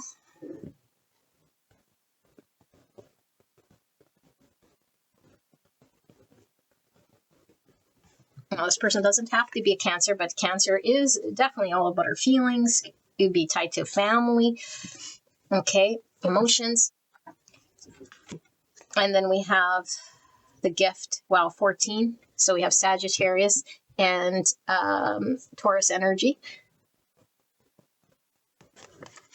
And they got 2 of these blind spot oracles. We got deflection 76, which is 15. No, I'm so sorry, 13. Scorpio energy. Lots of water here. Deflection. Okay, and then Elk, Earth energy.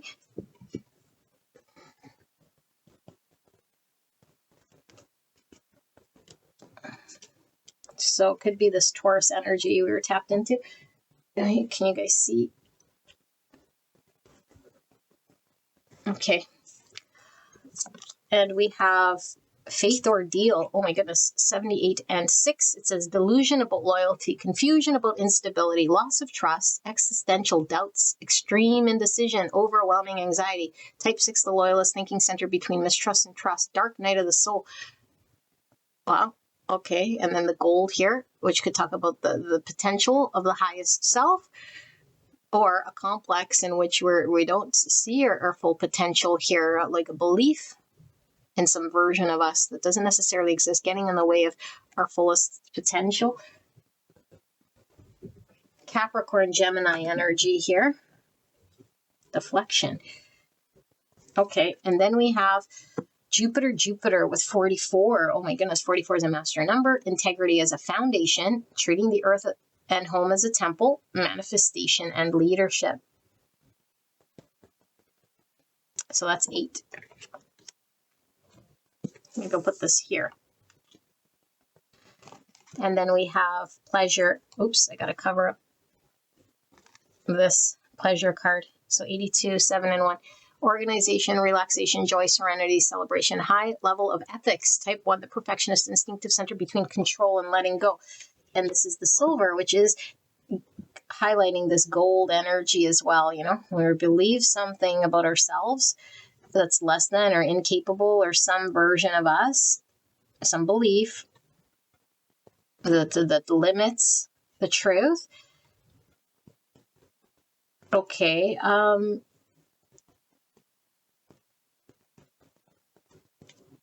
Sorry, I just need to put this. Is this going to be better here? Not necessarily. Sorry. Okay. B. Your fear with 1.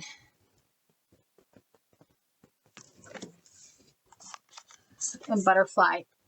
Air energy, Gemini, Libra, Aquarius. Aquarius coming through very strong with this, okay? But we have some Virgo, Gemini energy as well. And then we have confusion, 60 and 6, mistrust, skepticism, difficulty, disengaging, fatalism, anguish, and anxiety. Search for evidence. So anxiety comes through both of these sides, and the gold pulls through as well with both of these, okay? And then the 6, which is lovers and devil energy. So anguish and anxiety, search for evidence, need for guarantees, type 6, the loyalist, thinking center between mistrust and trust. Okie dokie. And then we have 59, Uranus, Uranus. Okay, so 14 energy pulling through, Sagittarius and Taurus.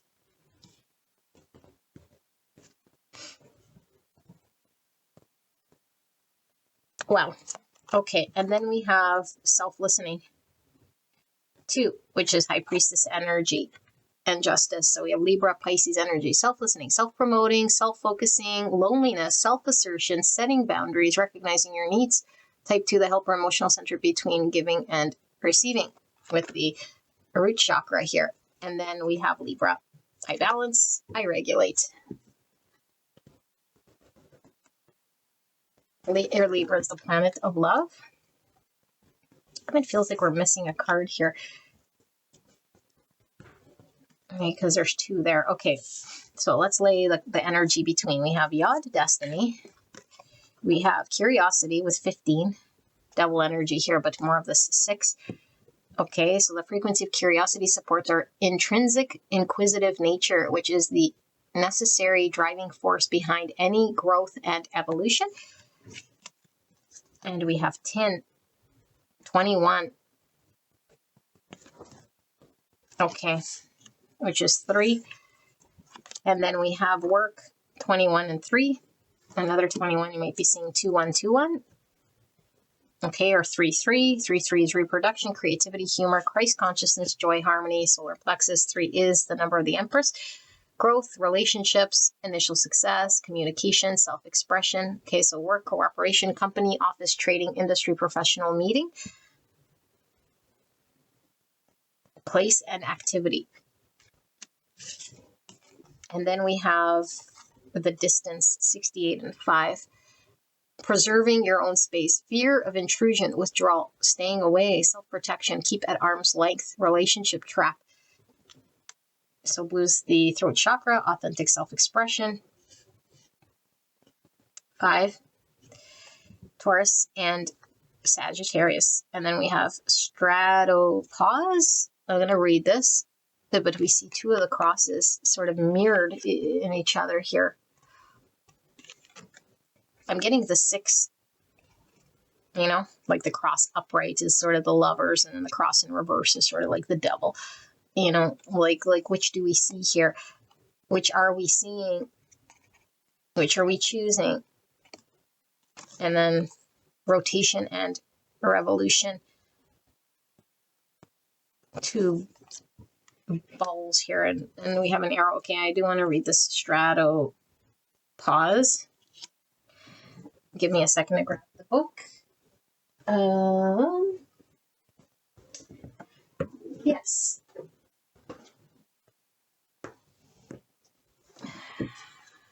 Let's do you believe in life after love is playing in my head very strong. Strato pause.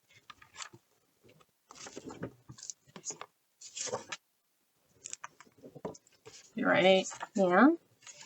All right, so it says the transition stage. Transformation led by personal choice. That's totally this 6, choice. Okay, so the stratopause is a level of atmospheric, the stratopause is a level of the atmosphere, which is the boundary between 2 layers, the mesosphere and the stratosphere. Its upper limit turning point is the stratosphere, which gives way to dynamic balance and complete balance, or descends to the coldest part of the atmosphere, the mesosphere. This is a place of transit. Just like a bus stop, nothing nor no one stays here for long. The decision about where to go comes from us, and we have two polar opposites to choose from: the black or the white, the left or the right, the yes or the no, and the devil or the lovers. Okay, so the illusion or the truth. So the important thing is to know that nothing pulls us to any of them more than our final destination. The result of this determination will be affected by the brief period we spend there. This decision, which can result in falling into the coldest part of the atmosphere or flowing in the river of endless balance and protection provided by the stratosphere. So, what is the key to not descending into an area filled with turbulence and bone-chilling cold? How can we escape such a hostile environment? By making the decision from our inner warmth. If the decision comes from a cold, distant place, or is decisive, rigid, or based on fear, then it will only bring repercussions in kind, or will result in falling into an area hostile enough for it to survive. Behold the mesosphere. Sorry, I know I'm reading really choppy. It's hard for me to see these little words. Portal. Always choose through the being. The stratosphere is a layer of transition, a place that we move from through decision. It shows us roads with different destinations. We choose them from inside without much hesitation. Okay. Alrighty. Interesting. I am going to sit with this energy. Oops, as that box falls. So it's going to take me some time. You can skip ahead as I sit here till I'm ready to channel what this is. All right.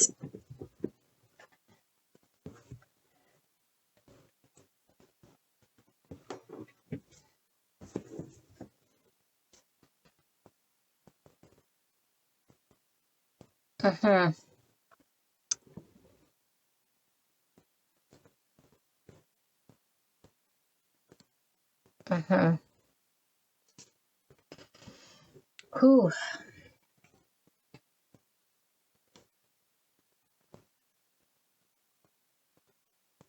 Okay, beautiful angels. Wow, wow, wow, wow, wow. I love today's readings because they're coming through with quite personality, you know, or at least I could really feel it for today's reading, which is good because sometimes it leaves me really confused. So let's get into it. You're going to resonate with one side sort of being your energy and why you two have been sort of brought together, okay? So we have Cancer, Capricorn, Gemini,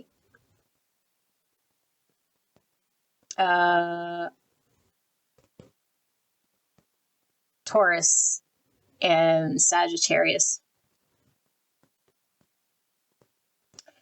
And Virgo, if I didn't say. Okay, and then Pisces, Libra, Capricorn, Gemini, Virgo, and Aquarius here, and Libra. Yeah, I said Libra. Okay, yeah. Okay, so what's going on? Person A, wow, they feel very, very deeply, okay? I do feel it could be your person, but you definitely could resonate as this being your energy. There's deep feels here, for sure. Whether this person knows how to harness all of this depth is really the question here. I feel this person is very family orientated, very loyal, okay, very compassionate in the root. This does not mean that this person knows how to sort of manage all of this depth in their world. Because I do feel like this person could present themselves as self-absorbed, so we could miss it altogether, okay? For some of you guys. I feel like this person has been brought with beat, to resolve something here. They're destined to come together, these two, for sure. That's the title of this reading. Why is destiny sort of bringing these two together? It is destined. It's a destined for this, the yod, which I really feel is like for this person to move beyond sort of where they might have been challenged, stuck, or limited in their world, is that in this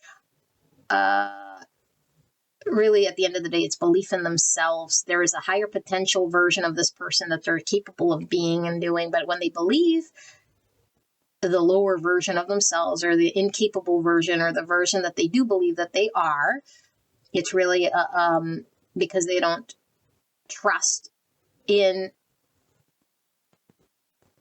themselves, or the other people, or like higher power, or like that they could be hurt. Like there's a lot of anxiety. This even says overwhelming anxiety. This person could definitely be very indecisive. This person has a hard time making decisions, committing to decisions, trusting themselves to follow through with decisions, to achieve certain things. And so they don't try. So it could seem like they're not necessarily caring, or they're not invested, or they just gave up, or they're gave up on themselves, or given up on this connection, or given up on life even. They could even seem like they're not very targeted. They might seem complacent. They might seem maybe even like in the moment knee-jerk reaction, which could seem like it's decision, but it's like, no, it's just floundering on what's sort of around them, what's easy. Because I do feel like this person could be, sorry, there goes my phone. And when my phone goes off, that's something that I said that's ringing true. Whatever's around them that gives them what we all want, fulfillment, and scratch that itch, But if we keep just sort of scratching the itch, we're not getting to that thing, it becomes not enough. It becomes mundane. It becomes the coping mechanism. It becomes the Band-Aid. It becomes our life. And so this person could seem someone like they're just sort of, they could be very hedonistic. They could use coping mechanisms, whatever it looks like, an external thing that scratches the itch, that fills the void, but it's not leaning into the thing that they're being called to do, which is move beyond this so that they could trust in themselves to create something of substance and value that goes very deep, because this person feels very deep, but it's like, I'll just maybe be disappointed, or maybe others will disappoint, or I'll disappoint them, or the disappointment will unfold eventually. Like it seems very pessimistic in some way here. And so everything seems almost like too good to be true. It's too good for me. So I don't even look at it, It's like I don't even look at it. So how could someone so self-absorbed, potentially, because some of you guys are dealing with someone who seems very shutting everything out. It's about them and preserving their space, or preserving this illusion that they have, this delusion that they have about who they are, and rejecting good things and seeing things as like too good for them, or too good to be true, or like whatever. And maybe even attaching to delusions, or attaching to thrills that seem to be like, like even if it's thrill seeking, or they might do certain things, it's like, whoa, like, other people be like, that's brave, or that's intense, or that's putting yourself sort of, I don't know, like, so they fulfill that need in that way, but it's like, it's not necessarily bravery that did this. It's like, I have to fill this void somehow. So I don't know, thrill seeking, I don't know, drug indulging. There's something here. Hang on, I just want to make sure that no one's trying to get a hold of me.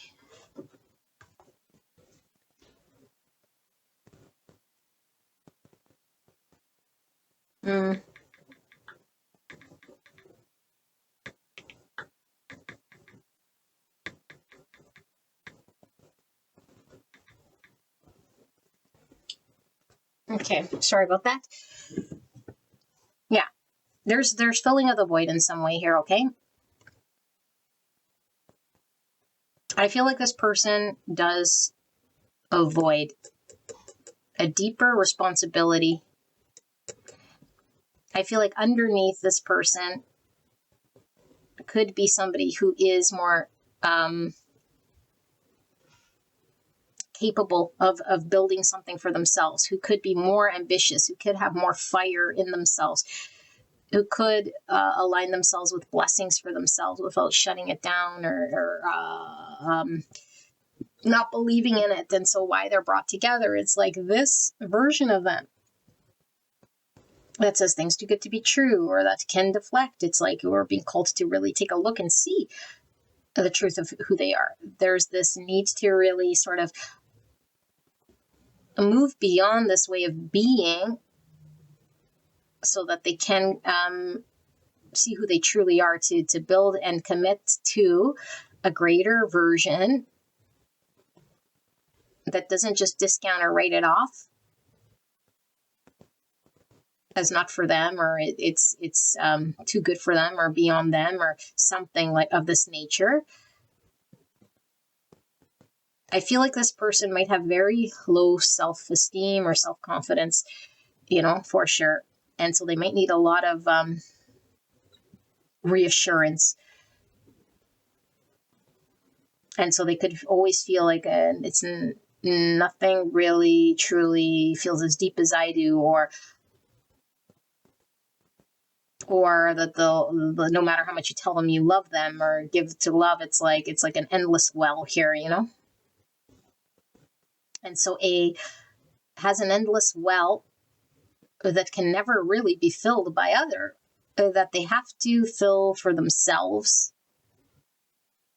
in order to heal this thing that's being shown to them as a result of these two sort of coming together.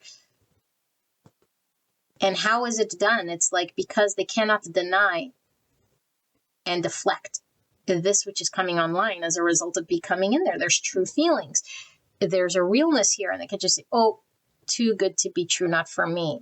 And then it goes away. It's like, no, it's not going away. This gift of love, this gift of experience, this gift of beauty, this gift of truly being welcomed and experience something great here is for you.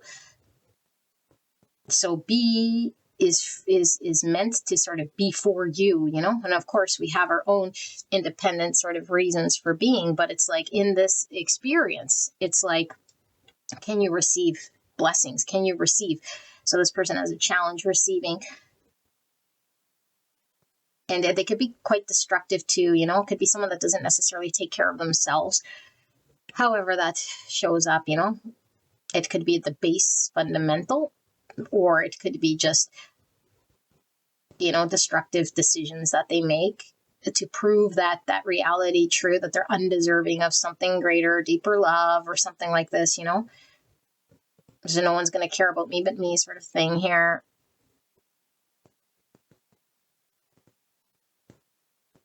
So it does feel to me like someone who could be very also unstable, or like they don't trust their own stability, therefore they can't give stability. They could be someone who is so indecisive and confused. It's like they can't commit. They can't give direction. They can't give like certainties because they don't trust in certainties, It's always been failed, or they could just believe that they'd be failing whatever they could say. It's like, I don't know that I could fulfill it, And this person might really like hang on to whatever does give them a sense of quietness, peace. So whatever that crutch is, I don't know what it is, It's a pleasure here. I play video games to numb out, or I smoke to not deal with reality. I keep busy so that I don't have to sit by myself, and the sounds are deafening of whatever it is that I'm being called to sort of look at here. And this person can really sort of suppress their emotions in a way, because again, it is very deep. It is something that is can no longer sort of just sit there, sort of disregarded as unimportant in some way. So this person would say something like, well, feelings are just, like emotions are just like something that doesn't need to get acted on, or sort of backdoor, or it's not a priority, or it's not factual, or it's not something that I'll even listen to or make way for or acknowledge. And so after many years, or who knows how long of this suppression, where does it sit? Sitting water gets toxic. So this person could have toxic traits in connection, lashing out, very difficult time expressing how they feel, putting it into words, and maybe shutting down, acknowledging themselves, acknowledging other people's emotions or feelings like it's not valid or true, which could be very infuriating. And so this connection is for this person to sit with these feelings that are very real and true, that do have a place that they're supposed to be funneled or channeled, to see how they can trust themselves to connect to that. And so I feel like B could be somebody, now I didn't get into it, but could be somebody here that's like, not someone that this person can sort of just fit into their narrative of how they normally are able to shut people out, or suppress their emotion, or not acknowledge something. It could be something that's like really like, whoa, like there is no moving on from B in a way here. You can't just deflect. So it does seem avoidant. It does seem someone who may not like conflict at all, because I feel this person wants everything to sort of not create ripples in their river, to support their delusional state that all emotions are sort of too turbulent. It creates too much pain. It's only suffering. So the only emotions that I will sort of allow on mine is that in which I say brings me some sort of happiness, but it's like it's a numb happiness. It's a superficial covering up. It's it's like a Band-Aid healing effect that they do in their world, and then they think that's happiness, and they think it's like something here that they're doing. I think this person is really like, at the end of the day, why they're sort of brought together. There's a version of this person for sure that they have to see within themselves and believe within themselves, because they're being called to build some environment for themselves that helps them feel like they've accomplished it.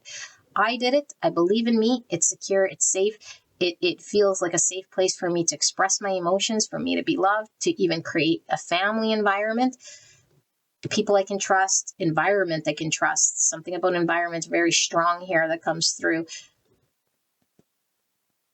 And it's like, live in integrity, live in truth, and be a part of it, be a part of the build, because it's almost like someone who doesn't take accountability, or like would let their environment sort of dictate it. And then it's like, I'll just sort of make a bubble onto myself and sort of live in that environment however I do so, but not integrate, or not be a part of it, or not take part in it. And so it's like always someone who seems removed, detached, separate, not invested. I don't know how else to describe this thing.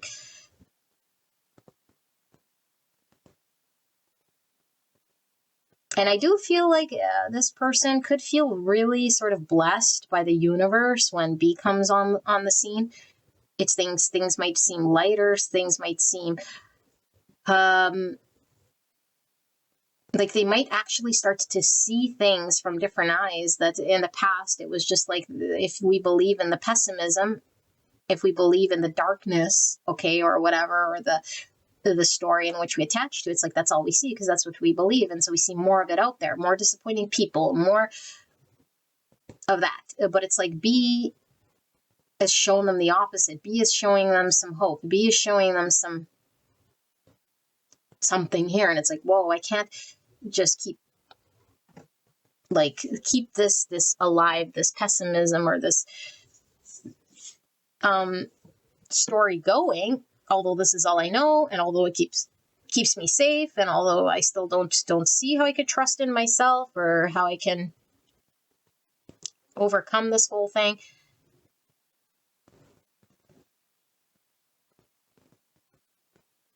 So they doubt that they could build like a solid future for themselves, that they're capable of building something, being reliable and committable to their own future of something stable and grounded.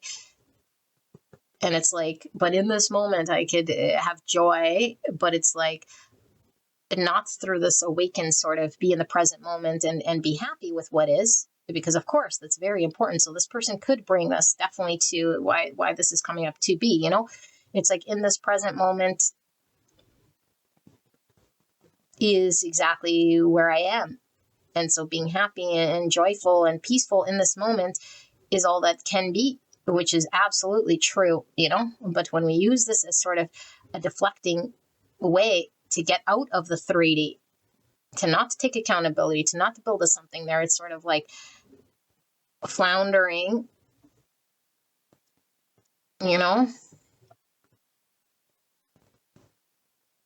I do feel this person could be quite defensive, quite guarded, say certain things, like really have their back up, be very defensive, be very, not like I said, like if anyone sort of pries into this or probes or points it out, they could get very defensive about it, or just like not want to talk about it and just deflect. And so they never get sort of to the point. So if they could like skirt around issues, if they could, even to the point where maybe it could even be gaslighting, so that I don't have to, I could turn it around in an argument. It's you. You're the one not creating peace here. You're the one that's troubled. You're the one, which I could see why there's confusion here, It's like, are we sure about this? Are we just being, because if somebody does point this out, then it's like, whoa. So this person goes through the dark night of the soul, which really is this shadow part that's been sort of creating my unhappiness, needs some sort of looking at, however it happens, so that I am able to resolve this dormant part of me that I gave up on, or that I could lie about and say it's not good or it's not me. So it brings more balance in their world, and that their 3D world could be something they get involved with and something they're proud of. But they have to sort of choose different choices, because I feel like for this person, there's a lot of choices in their everyday. And it's like, do I do the same sort of way that I cope, or deflection, or remain indecisive and do the same thing I do, which is maybe nothing, which is maybe just sit on my dream or sit on what I could do, and then convince myself that it wasn't for me, or it's or I don't even see it. And that's even more the thing, is like they won't even see the opportunity, because they're so sort of how do we say it? Like, let's just say, and I use this in another reading and it's coming through again, like if I say to you, look for everything around you that's red, like try to memorize everything around you that's red. Take a look, and you're looking, look around, I don't know, under your desk, in your closet, the ceiling, the floor, whatever, your table, your environment, the clothes, people's shoes, whatever. So you're looking at everything red. And now if I say to you, so how many things were green? And you're like, what? I didn't even notice. All I was looking for was red. And so it's the same sort of energy, because it's like if this person was justifying some understanding, it's like they weren't even looking for the green. But let's say the green represents this blessing. The green represents something that is available to them. And it's like they're too busy sort of in looking at the red, and the red is just making it by, or the red is just sort of the Band-Aid or the crutch. It's like, see, that's a reality. There is red all around. It's like, yes, but there was green around. You just couldn't see it. You just were too immersed in that mindset, So I feel this connection brings about a lot of anxiety within this person, because I don't feel like this person, wants to let go of this beautiful thing. Who would? Because they can't, like I said, ignore that it exists. There is a truth that's coming through, and a real feeling here. So there is real love, there's a real connection, there's a real, but then at the same time comes their deepest fear of this, like, what do I do with this? I have to come out of my shell, or I have to do something, but this person would rather not do the thing, hide the thing, deflect the thing, avoid the thing. And so they could be very like I said, like, oh, I don't know what to do, or just get so much anxiety that they don't do anything. And then it could appear as though they don't care. They're running away. They're just avoiding. They don't want it. They don't see it. They're not connected. And it's like, no. So they know that it's a gift. I feel like this person could be quite spiritual. Could be, and then it's like when we have that grace shown upon us, it like takes us to another level. It's like, how do I receive this beautiful gift? How do I heal this? How do I do something here, that I haven't done before, because it was easier to just avoid it and default, like I said, to the thing that I always do that sort of scratches the itch. Okay. But there is a need here, a need to connect, a need to be loved, a need to express one's emotions, validate one's emotions, nurture oneself, because there's a neglected part of this person, I really feel, neglecting themselves. And a big trust, can I trust other, or can I trust myself? And so it could create like this, I can't trust them, like with this loyalty question. But it goes all around, because it doesn't have to be trust them when it comes to, maybe engaging with other people or sexually sort of going outside of the connection, which could be a thing. Okay. But it's like committing to a union, or giving their word, or like saying I'm committed to this build. So they'd rather just like keep it up in the air, but it's like not so they could go play the field, not so they can go, like I don't feel it's a fear of commitment so much as it is an inability to commit, because of the fact that I don't trust myself, or even know or believe or understand what is required of that. So I'm not going to just give a word that I can't believe that I could do, that I even know how to do, which could be very sad in itself, because it's like, what do you mean? But I've always experienced myself as the person who did X. And so to ask me to do Y is against my nature. It's like, no, it's not really against your nature. It's just you haven't trusted yourself to experience Y. And so I do feel this connection is opening the door for this person to learn about stability, commitment, work through anxieties, trust themselves, trust others, work through doubt, allow themselves to communicate how they feel, express emotions, not shut down, not avoid, not deflect, da-da-da-da-da. Okay, so big healing. Person B.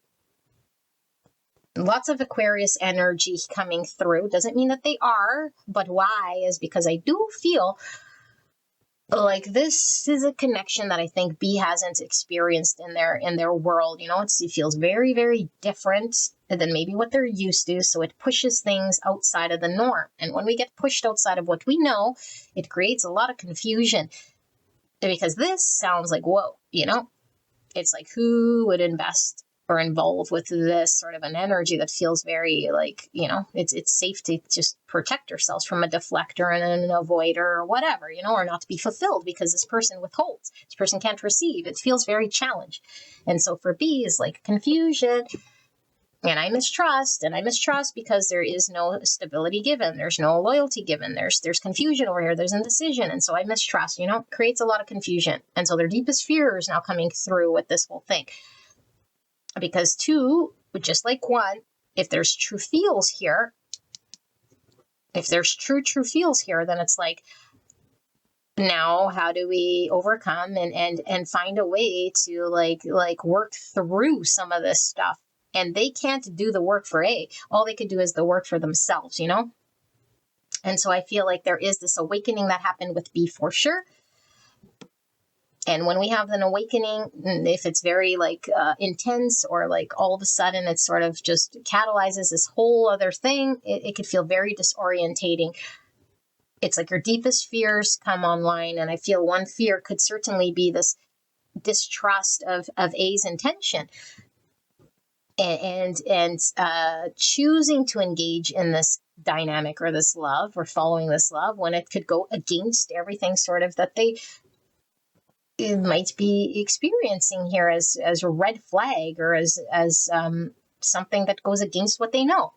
Love is giving, love is receiving, love is flowing, love is emotions, love is like, well, not here, And so what they're learning about is there is a self within this person. Okay, now there is no self, like I always say, because that's an identity that we create, and we're consciousness itself, awareness itself, that's acting in form. Okay, but there is a part of their truth that comes through that needs a voice, needs to be expressed, needs to be heard.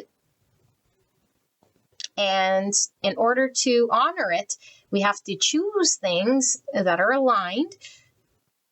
But when we listen to the fear, because the fear is loud, and we give in to the fear and we act out of that, it's misaligned with our truth.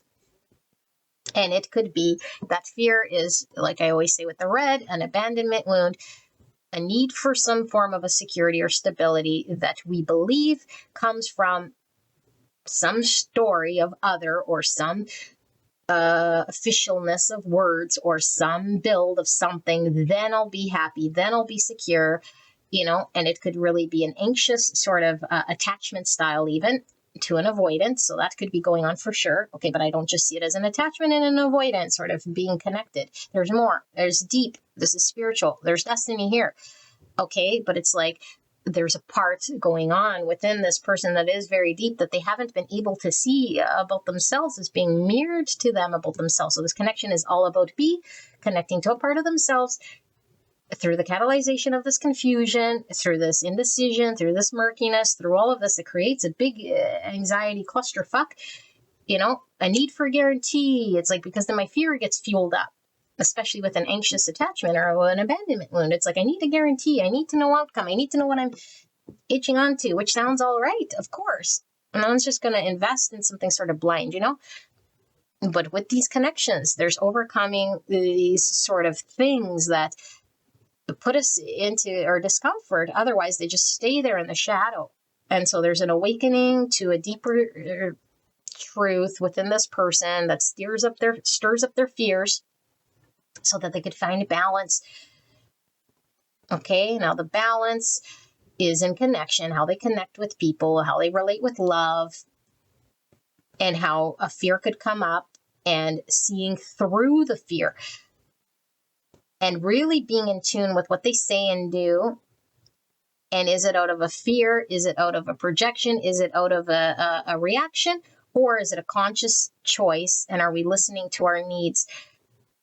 So there might be learning about boundaries, learning about when I do feel lonely, or when I do feel like someone's withholding, or when I do feel something here. It's like, where do I find the value? How do I focus on myself? How do I generate this energy from within that vibrates and pulls towards me without chasing, seeking, needing validation, approval?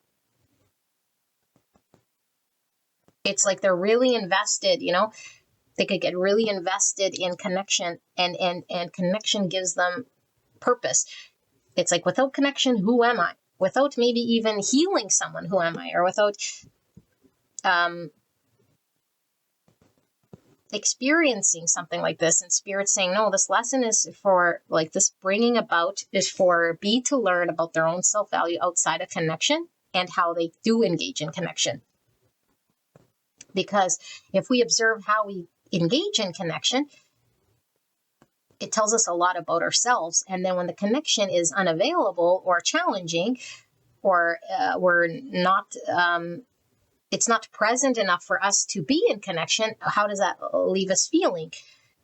Does it leave us feeling like we don't have value? Does it leave us feeling confused? Does it leave us feeling like there's nothing there within me to sort of work with or to develop? Or do I feel alone, or I feel the misdirected? I get stuck in my own head. I start to sort of think about the connection here, rather than maybe focus on my own self-growth or my own needs.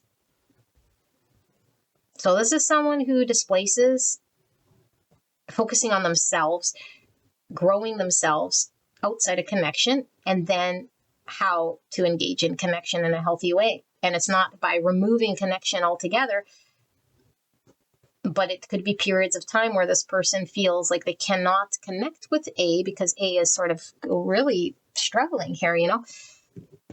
And then it's like, where does it leave them? It could leave them either trying to prove more, do more, win more, but it's like at their own expense, you know, not being seen, not being understood, not being loved, not being whatever it is that they feel is not coming from other. Then it's like, well, how do I generate it from within? How do I create this? And so B could certainly, when they get awakened, it could be something, like I said, it feels like a big blow up, and it could be like a real intense, can't get the person out of my mind, you know? It's like a constant noise that happens here that could drive one completely sort of crazy here, you know? Like on and on and on. It's like, how do I shut my thoughts out? How do I stop thinking about this person or investing in this person, or like this person is like who I'm about or gives me my purpose, or like without that I can't, like, but it's like it's nothing they can't control here because we can't control our thoughts. And so I feel like it's turned open this person's wound in a way, which, like I said, is the abandonment or the need for something in relationship that they can't find in themselves.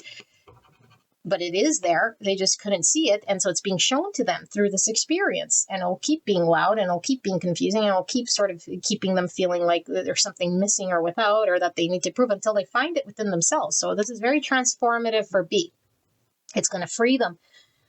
Free them from what exactly? From having to have an external circumstance, relationship, person be in a certain way that they can't control, of course, do something, and then they will be secure, and then they could find happiness, and then they could see their value, and then it's going to make them all sorts of ways. It's like, no, it's the other way around.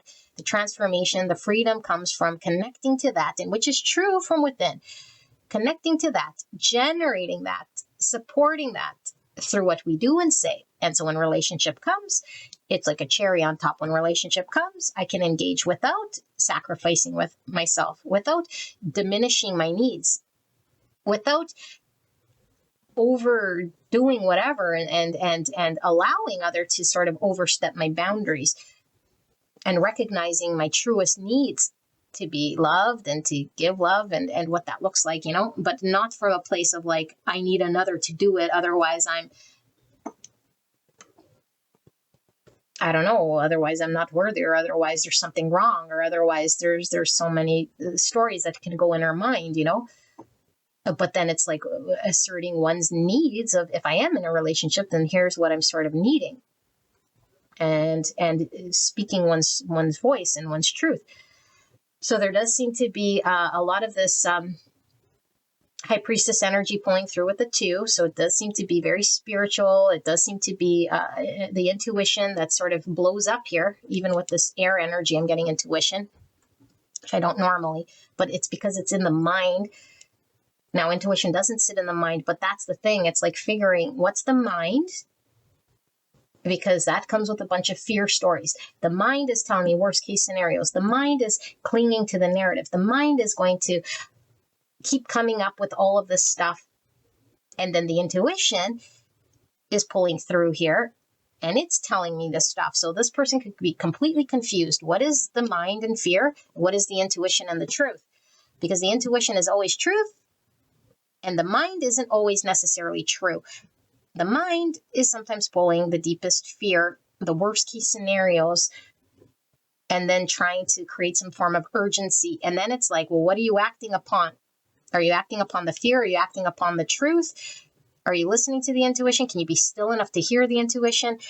What is your truth? Or are you sort of running with someone else's truth, or sort of focused on what you're seeing? Someone here who's all the things that I mentioned, that could be very destructive for sure, and only focused on that. But then the intuition is connecting to the beautiful thing here, everything that I did already mention about like why this person deflects, why this person is thinking they're unworthy, and why. And it's like this intuition sees this, it knows this, it connects to it. It's like, how could these two things be, How could these two things be? And it's like, what role do I play here? And getting so totally immersed in like, how do I get them to see, or how do I do? And it's like, no, it's not about them, because now it's like there is nothing to do or see. You can't heal another. All you are is a conscious mirror here. Don't listen to the fear, although the fear will always come. We can't silence the voice or the thought. We don't select the thought. The thought comes. It's always going to come. All we can do is either fuel it or energetically not feed it, and it loses its power. So I feel like the intuition comes online here very strong. It wants to be heard. It wants to be understood and seen. The truth is there. This person might take a very long time sort of connecting to their truth and working through trusting that truth within them, because they might fear, losing something that feels very destined, or maybe that they're not doing something right, or that they need to do something in order to gain the security or the stability, that they'd have to prove it, or that there's something like this in this connection. So yeah, both people are being awoken to conscious decision beyond the fear and the immediate sort of reaction that generally sort of drives them, which, like I said, is stemmed from the fear body that could decide in the moment. So to get very clear and to listen to the truth that comes through. Okay. And so I feel like this is very transformative for these two. I do feel there's a lot of cycles that these people could experience. They could come together and then they could go apart. And then I feel there's integration, and then there's progress, and then come together, and then lessons, and then come apart, and then integration of those lessons. And I always feel like this connection, I feel like this connection always has growth that happens as a result of an experience togetherness, whether it feels like a intense interaction, whether it feels like a confusing interaction, whether it feels like whatever the interaction is, there's always lessons and there's always movement. So I feel this connection is one that does move very slowly, only when the integration happens.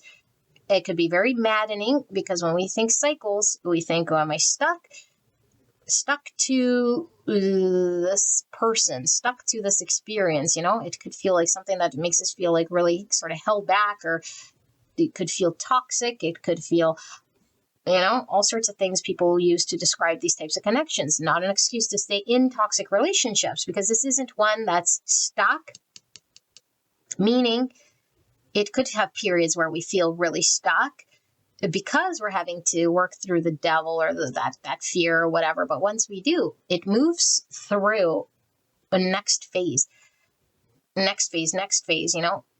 It's not like a one and done. I don't feel like it's just well, it could be for some of you guys. It could be for some of you guys like a karmic experience, and once we're sort of done and learned the thing, we could definitely become a complete different person as an experience of this thing that's sort of destined to happen. But we broke free of it. But if it is ongoing, then it could be something that sort of keeps going and transforming. Okay, so there's the weaker version of us, whatever you want to call it, the part that believes the illusion, the part that's still traumatized or feared, or that seeks something, the weaker part. Okay, or the weaker part that sort of deflects. It's not in strength. It's not standing in honor or truth. That weaker part. And then that in which it's calling us to do together, which is what? We have to adapt. We can't be so fixed in that way, because the fear is so loud, or the way of being that we use to protect ourselves is so fixed that any exposure to anything different is a threat, because I think they both carry that. If it's requiring me to do something that I don't do, not because it's I'm not talking about like how do I put this into words? Something I don't do as a result of protecting myself, that isn't necessarily going to threaten me. So I see threat where there is no threat. I see exposure where there is no exposure. I see doing something as like challenging me, but it's really just challenging my fear. It's not really putting me in threat. It's not really going to hurt me per se. It's just putting me in a discomfort here, a discomfort that I haven't been able to put myself in because all the beliefs that I carried, that to do that would be to be exposed, would be to experience something I don't want, would be out of my control, or would whatever, fill in the blank here. And so it's like, how flexible and adaptable can we be with other to create harmony and overcome? Because I feel like they're being called to overcome. There's a lot of shadow work I'm feeling with this group. There's a lot of commitment and dedication to self-growth and to really sort of work on oneself, you know? And yes, we're perfect sort of as we are underneath all of that trauma and all of that stuff that we hang on to that's not us, that we clutch onto, you know, for whatever protection or belief that it's going to keep me safe or that it's going to do something. And it's like, can we let go of that? Can we commit to growth? Can we commit to the dedication of being adaptable and not giving into sort of the weak impulses or feeling like we just collapse? Because I feel like there's a collapse that happens between these two, and which would stand to reason, these cycles, it's like we collapse, you know, and they both could be, they both could experience collapse depending on what they experience together. A could definitely collapse because there is an energy here, like I read, you know, with that wound. And the minute it sort of maybe gets poked at, or they can't circle it or skirt around it or deflect it or avoid it anymore, it's like they collapse. Don't want to talk about it, don't want to see it, don't want to deal with it, you know, when they're forced to. And again, it's not even forced, but it's like when the decision is time to be made, or when the going gets tough, or stepping into some sort of reality here and I can't numb, it's a collapse. And with B, the collapse here is like anything that sort of brings this wound that makes me feel like I'm going to, again, if it's an anxious attachment, it's like it's creating this mistrust. It's creating this this experience that I don't like because it's reflecting to me that I'm not of value, or like I have a hard time sort of disengaging from something that might create a discomfort, like my mind might be totally creating narratives and stories that I believe, and that I got to speak my truth here, and then I might carry all of this sort of unclear energy, and I collapse with the noise, with the narrative that I'm thinking that might not necessarily be true, and then my intuition that's calling me to do certain things here, if I'm not listening to it, then I might feel very abandoned, very alone, not supported, not seen. How do I express what I need without thinking, if I express what I need, I'm going to push this person away. If I express what I need, then you know, like, I don't know, whatever it is that they're telling themselves here. I have a very hard time maybe even getting grounded, you know? So these two people could certainly be at a distance geographically, okay? Long distance relationship. Take that as a sort of a confirmation. But what it really is representing is this inability for these two to sort of speak the same language harmoniously in order to support each other in a way here that is healthy and respecting each other's way of loving, even if it seems dysfunctional, even if it seems like not working, because it isn't working in this dynamic, but it mirrors to each other what isn't working. And respecting one's own self to learn about themselves. And so I feel like there is fear with both of these that the other is going to threaten, you know? This other can threaten that. And so yeah, it's like, can we both sort of allow each other in and not be threatened without collapsing? It's like I might have my own rules, I might have my own thing, and it's like if it doesn't follow these rules or whatever, then it's a threat, then I don't let it in, which could be definitely a valid thing, but it's like, is it just fear, or is it a true need to do whatever it is we are doing when we do engage? So I feel like there's a lot of separation. There might be a lot of pulling away. There's definitely a difficulty opening up and really like being able to sustain bonding, sustain trust, and protect one's self in a way here that is healthy, because it's like there could be like, I don't know if it's an all or nothing, but there could be like drop the guard and then like feeling totally let down, violated, betrayed, abandoned by other. And it's like, see, I can't trust. And so I need to personally protect myself, So I feel both of them have a strong sense of personal protection, because they could have been wounded in love. And that's probably why I heard the share, do you believe in life after love? Because they both might have experienced whatever they have. And it's like, I don't want to experience what I have experienced, which wasn't pleasant, and created this way of coping, this way of protecting, this way of believing, because I'm safe like this, But it's at the expense of working together and supporting and adapting. So I feel like this is an evolving, okay, because we have like growth, evolution, we have this rotation and revolution.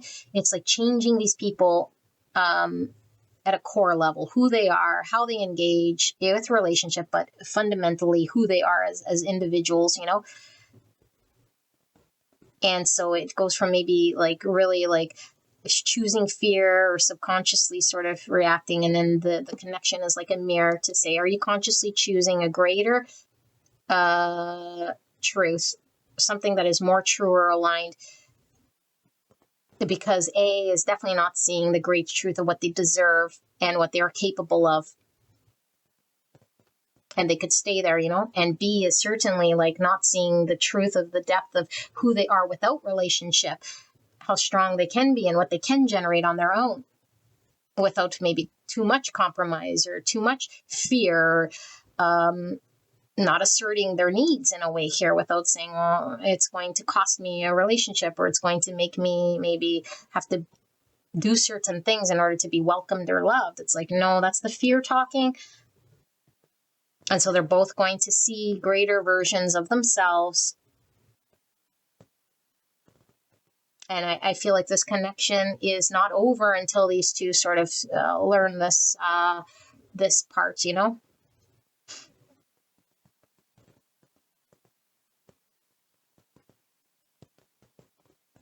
And I feel like this lesson is one about giving and receiving love for sure. But it's maintaining consistency with it is really what I'm feeling.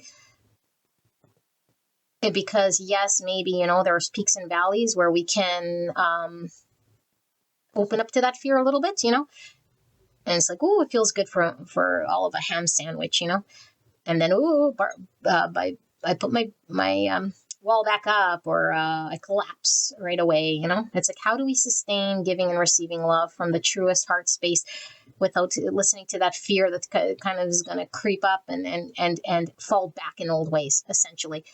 Fall back in an old way that I coped or used or see in love that really has been my go-to, that has painted some belief that I have, and then it's like it limits my experience in love. It limits my experience in engagement. And I do feel it is through an experience that these two have had. It could be social conditioning. It could be upbringing. It's created this understanding within themselves that's really being mirrored to them. And so, yeah, these two really brought together to deal with that. Okay, so, wow, what time is it? Not what time, but how much? Okay, because I can only do 3 hours in this recording before it shuts up. Let's take a look at the tarot.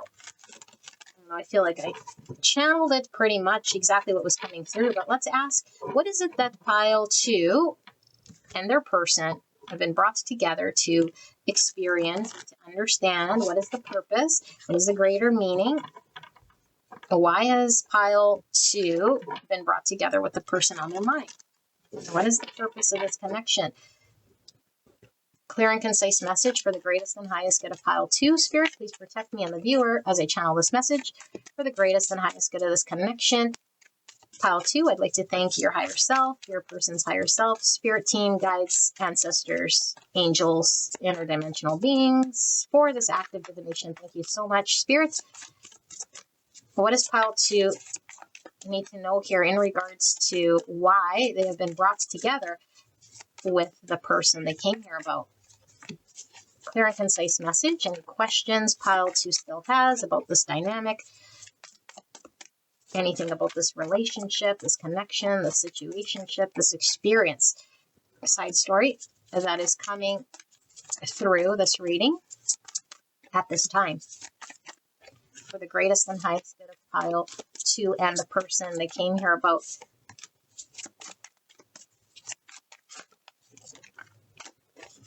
Okay, we have a sideways card sort of crowning the top. Interesting. Queen of Wands. Beautiful. Aries, Leo, Sagittarius energy. Magnetic. Remember what I said, how to generate from the core. Self-worth comes from the inside. Queen of Wands is the queen of this, generating her own field, not chasing. Alrighty. Yeah, the 7 Pentacles. So investing, what's going to grow the garden and where it doesn't, you know? If investing in sort of certain things that don't produce, and then what does produce, you know? And can I just produce things by generating this core of magnetization? Or do I have to prove myself by, and again, this tin, like bending over backwards or investing in certain ways, but it never produces whatever it is that she's wanting to experience? Strength up at the top. So this is an ego card. The Queen of Wands could definitely represent the egoic self, the mask we wear. Okay, but it's like the courage to face our fears. Leo energy coming through very strong. Okay, not the side story yet. Getting very stuffy nose. The Empress, beautiful. So remember I said this connection is all about giving and receiving love at the end of the day in a healthy way that we can sustain. Am I too fearful of what it's requiring of me to give and receive love? Because how it's asking me to give and receive this unconditional love, I don't know, I'm getting really stuffy. How it's asking me to give and receive love is something outside my comfort zone at the end of the day. I fear what this connection is asking of me to give and receive, because I haven't learned a healthy way to do it. And for sure for A, it's all about like their abundance. Okay, this is divine feminine energy, but it's, we all have this Empress within us. It's my ability to see my self-worth and my self-value.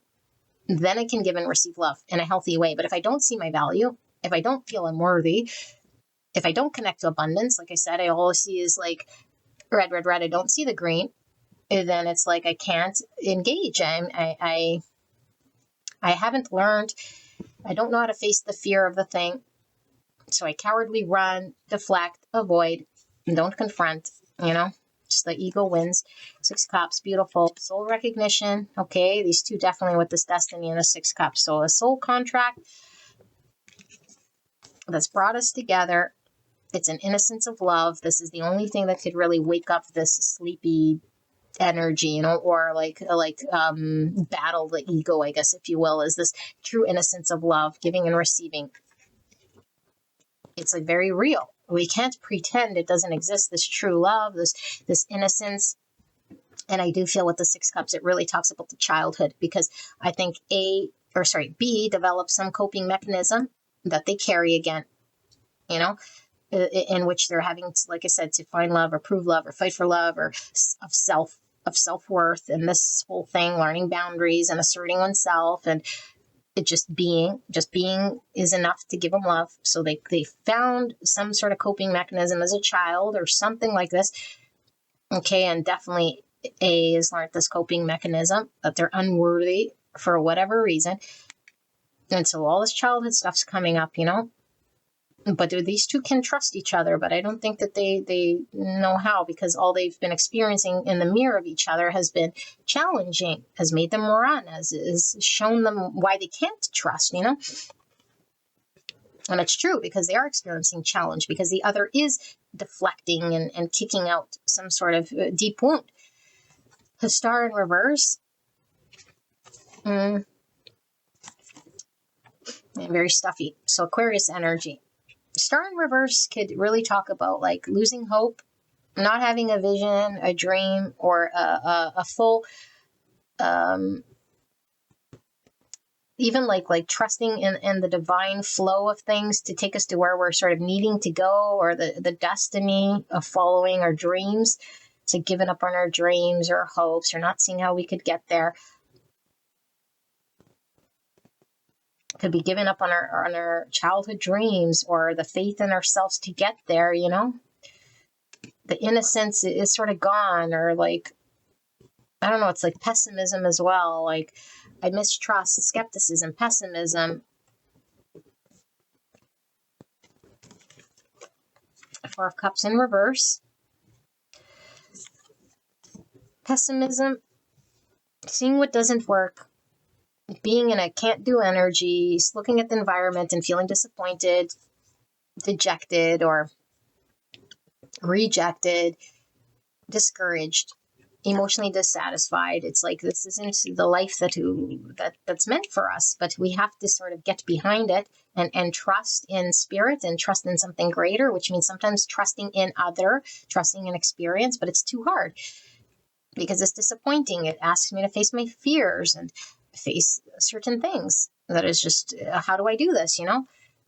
How do I do this with this consistent energy and this effort I feel in the truth, not feeding the fear? Okay, yeah, 5 Pentacle in reverse. How do I get out of this mindset of lack, being out in the cold, everything's disappointing, discouraging, and then the 7 of Cups. So fantasizing, but it's not for me. Dreaming of a better time, or what could be for me, but not making it a thing, or how we make it a thing is actually sabotaging it by doing something against it, because it doesn't grow there.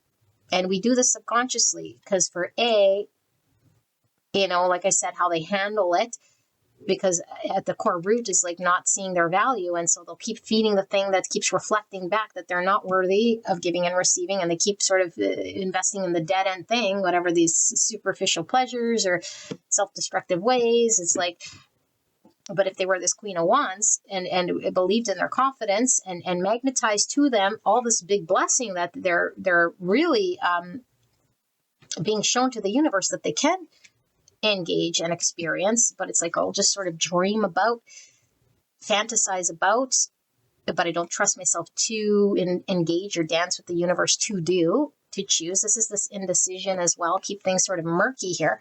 Okay. And with B, I also feel the 7 Cups in a way, because it's like A has been in an indecisive sort of energy here. It's creating a lot of this confusion.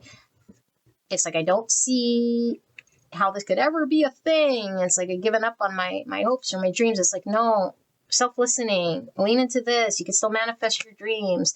It's not all confusing. It's not all lost. It's not all up in the air. It's like, because they're really connected to a great sense here of something intuitive, beautiful, but the fear's so loud that it's like creating this understanding of a reverse star, and it's not true.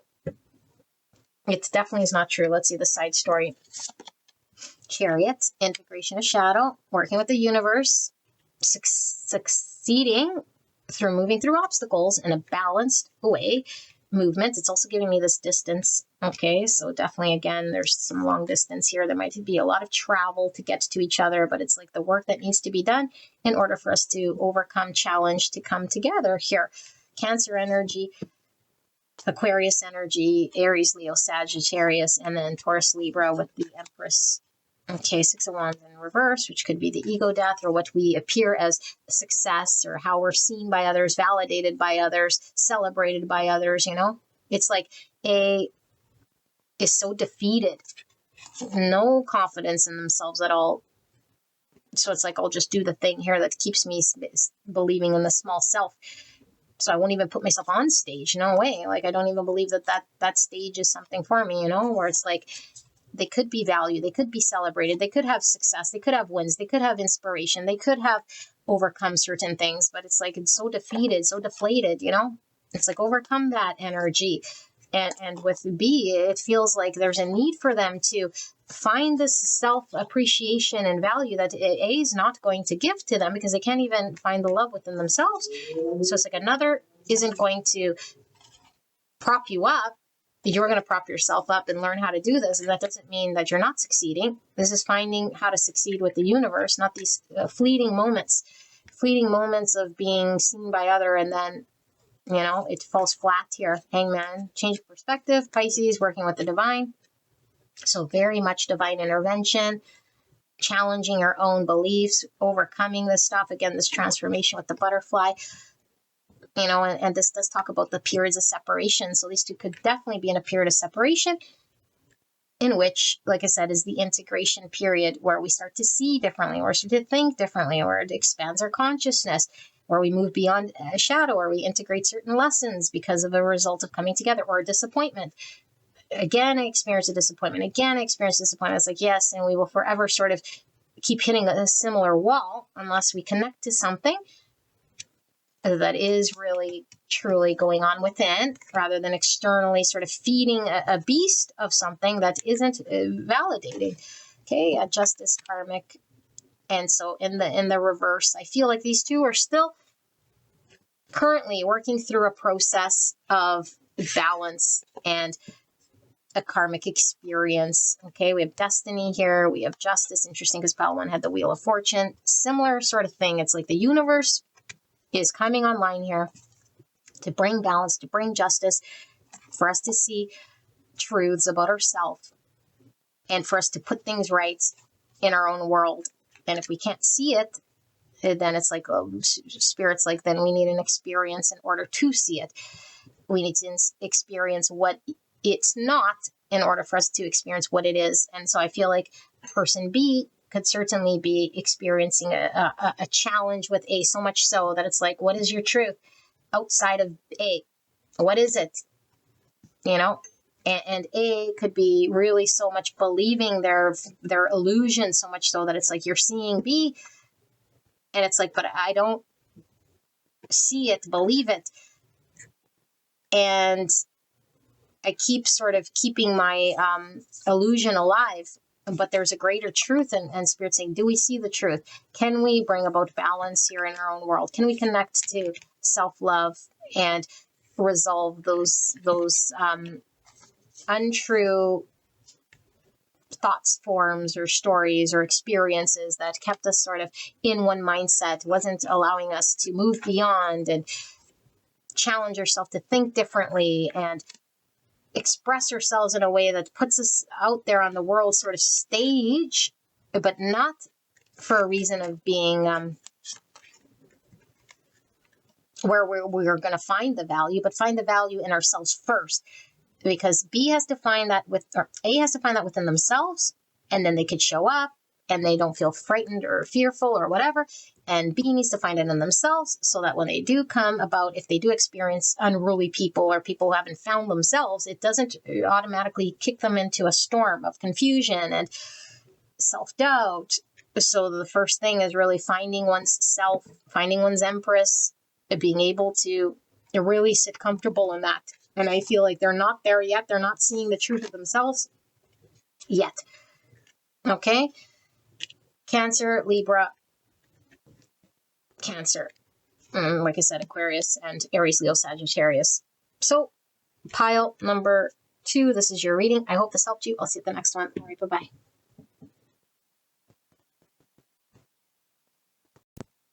Pile number 3. You guys picked the card of creativity. The 5th house, number 29, which is number 11.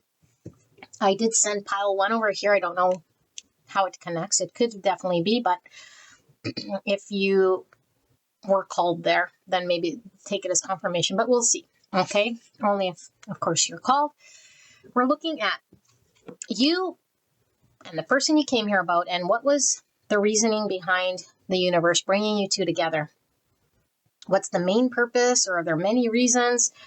What's the soul lesson, or whatever it is in regards to why you're coming together here. Okay, so we'll see. If you resonate with A or B, then it will be your reading. Of course, if you don't resonate with either side as something you're experiencing as your energy, or as a result of experiencing this person in your world, then it's most likely not your reading. Go check out another pile, okay? Don't force it to fit. But it's really like, what lessons is A sort of learning through this experience, and what is B learning as a result of engaging with each other? What this connection is bringing about for each of you guys, okay? So 11 is a very, very spiritual number. It's all about divine inspiration, synchronicity, the encouragement to keep going. This energy is shared between these two. So I do feel both people are highly, highly, highly, highly creative, but I also feel like there's something that comes online as a result of coming together to be created in this universe, in this 3D lifetime, that could not be created if these two never came together. It opened doors to certain things, Now, whether they're creating it together or they got to create it sort of individual, we don't know yet. We don't know if we will be seeing this, but I do feel there's, my email went off. So this confirms to me there is this need to create that is coming online as a result of connecting. Okay, so let's see. We have, oh my goodness, you guys, look at this thing. This is the cover card, but I want to see. So this was A, and this was B, and this was the shared energy, and this, it had nothing to do with anything. Okay, let me put this aside. Although this could be, because this is the cover card for this deck, it could definitely be tied back to this creativity, It's like this deck was created, obviously, by someone's imagination. Okay, so I feel like there is this birthing of something from nothing, or this go from A to Z is kind of what I'm feeling from seeing that whole thing, because nothing is random at all. Okay, so let's lay A out, and then we'll lay B out. So we have short-term thinking with 30, Taurus Libra energy. And we have the B, air energy. I also get Earth always from the B. So Gemini, Libra, Aquarius, Virgo, Taurus, Capricorn. Talk about creating something with the B. Wow. Okay, even 3 is Divine Empress, which is all about creation. Okay. And we have welcoming failures. This tying me back to this short-term thinking. Purification path, 48 and 3, another 3, 33, master number. Reproduction, creativity, humor, Christ consciousness, joy, harmony. Taurus, Libra energy, Empress, Hangman, world. Growth, relationships, initial success, communication, self-expression. It says detaching from the results, redefining success, being authentic, telling the truth, rebalancing your life, detaching from objects. Type 3, the achiever, emotional center between appearing and authenticity with the solar plexus. And then we have Chiron, Pluto. Wow, heavy, heavy energy here. 58 or 13, Scorpio energy, transformation. So Pluto is the ruling planet for Scorpio. And then Chiron is the wounded healer. He's able to heal all but himself. So Chiron could have a wound here. Definitely have a wound here on the subconscious, okay? But a very beautiful healing energy for sure, whether it's dormant or not. Saturn energy. Planet of structure. Wow, more heaviness here with Saturn. So Saturn's a ruling planet for Capricorn and Aquarius. It is the planet of dedication and long-term sort of investment to reap the rewards. Wow. Okay. And then we have compartmentation. fragmentation, isolation, division, cleavage, lowering, and separation. Type 5, the observer thinking center between interior and exterior. So Taurus, Libra energy. And the blue is the throat chakra, authenticity. So I want to make sure I'm recording. Okay.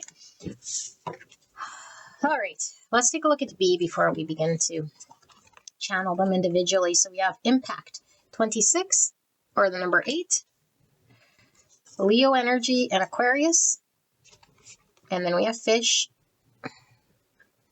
Definite Pisces energy coming through, but Cancer, Scorpio as well. And then we have inner peace. Wow. 10 and 1. Letting go versus control. Spontaneity. I don't know how to say that. Flexibility. Tolerance, compassion, and perfection. Type 1, the perfectionist, instinctive center between control and letting go with inner call. Inner call. Wow. Okay. Then we have Mercury and Saturn. So Saturn being reflected on both sides here. 24, or the number 6. So we have Gemini and Capricorn energy. Strong Gemini coming through. And then we have 103 and 4. Scorpio, Aries energy, essence, growth level. I don't think I've seen this card. Oh my goodness. Origin, background, origin. Remember he said this is from A to Z, the beginning of something. Origin, background, source, birth, family, ancestry, bloodline. The individual best emotional center between lack and abundance with the purple, and then the number 12. So the 12th house is all about endings, healing, closure, spirituality, solitude, karma, old age, afterlife, what's hidden, limiting beliefs, subconscious. It's kind of the catch-all house. Okay, so 12th house of the mystic.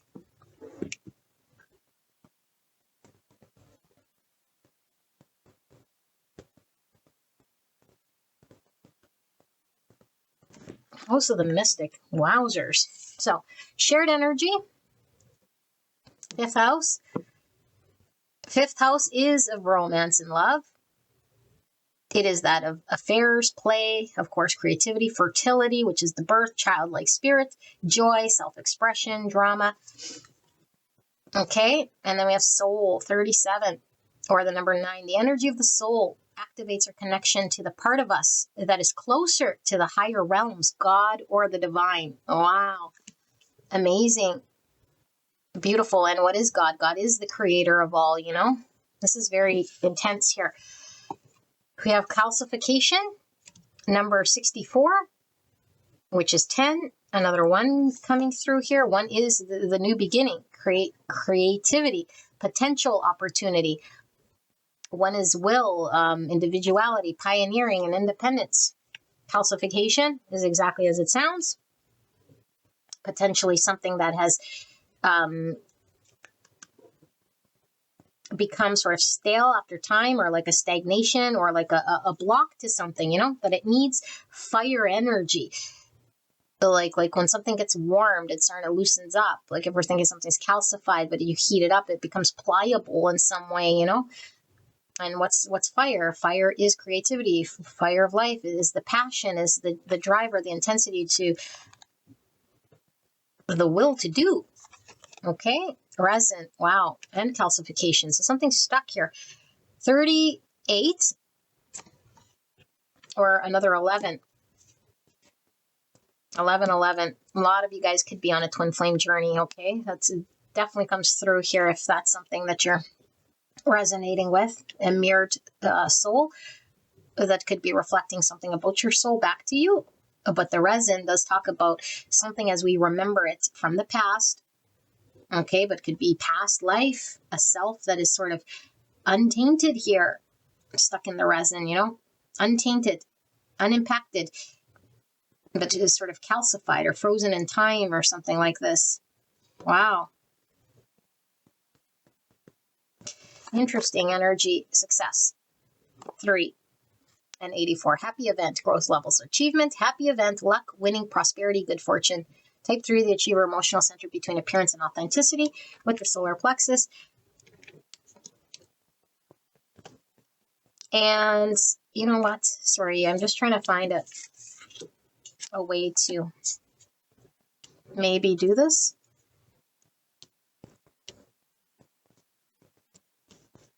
so that I can put these cards here. And then we have optical doubles. Oh my goodness, I was just talking about twin flames. We have doubles. Look at one star's going that way, one star's going the other way.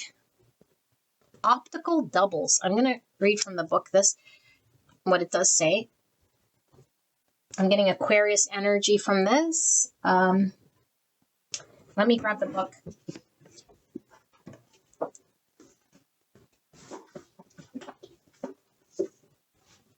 And see if it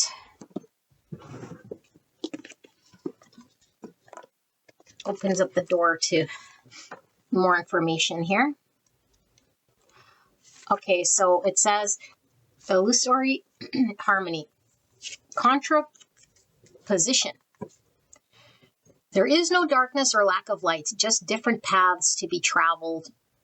These stars that appear to be close together, but in actual fact are separated and unrelated to each other.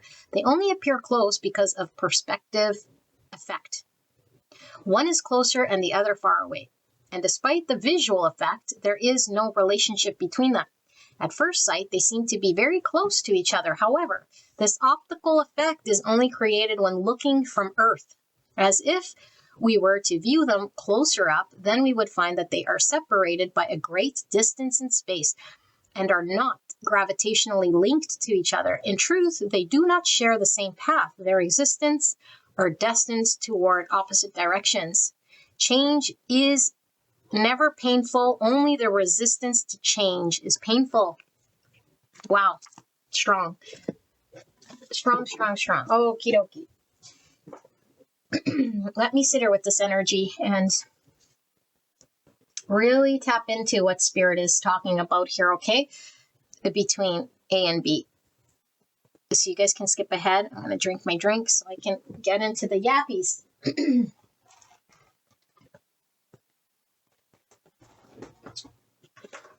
And cookies. Sorry, I'm crunching and munching.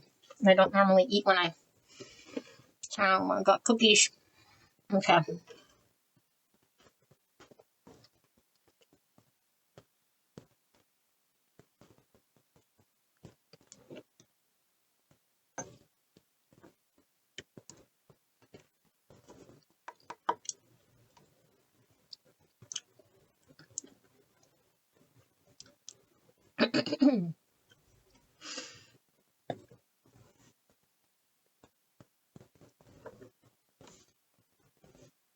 Okay, pile number 3.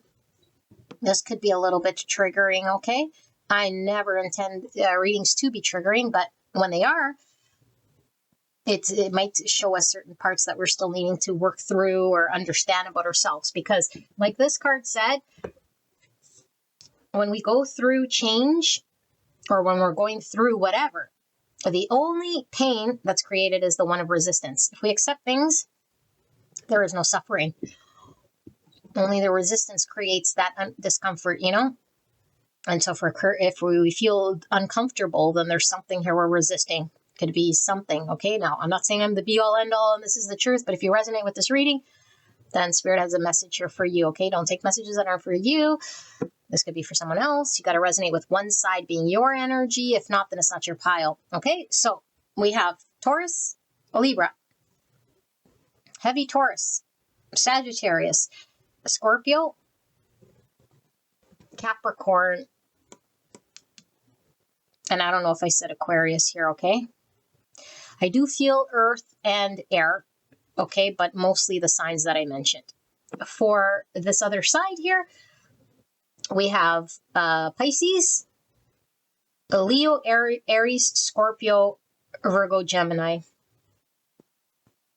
Also some Aquarius and some Capricorn. But all the water is here as well, okay? Yeah. So let's start with A. How do we even begin this? Okay, so A does seem to be someone here who is used to relying on themselves. This could definitely be someone who's a hard worker. I feel both, like I said in the card layout, there's creative energy with both for sure. Okay. However, they're creative. This could be somebody who is more creative, not necessarily like through like the watery energy, but with hands, builder. Okay, but of course it's still creative. That's still using our imagination. But I feel like there's something about hands that comes through here, It's more of a practical build of creativity is really what I feel here. They could literally have a business making things with their hands or whatever. But I do feel like these two brought together, which I'll get into, is to create something, okay, that they haven't been able to yet create on their own. But I do feel like this person is some form of a creator here, okay? I feel like it might have really felt or feels sort of misunderstood. And they could have shut the door to love for sure in their world. I feel there's something very self-sufficient about A here, which could be good for sure because we need to be self-sufficient. But when we're so self-sufficient and we close our door to something that could be experienced in other, and we sort of write it off, then we sort of close the door to something that really is available to us in this lifetime. Okay, I feel like there's this what's the right word? If A is left alone, they sort of do their own thing, But A could get very defensive almost, or hurtful, or like get sort of protective, or like lash out or do something if their structure sort of gets threatened, whatever that means. And of course, if anything threatens anyone's structure, we could feel the need to protect or defensive. But I feel it's an energy that comes across as someone who might be very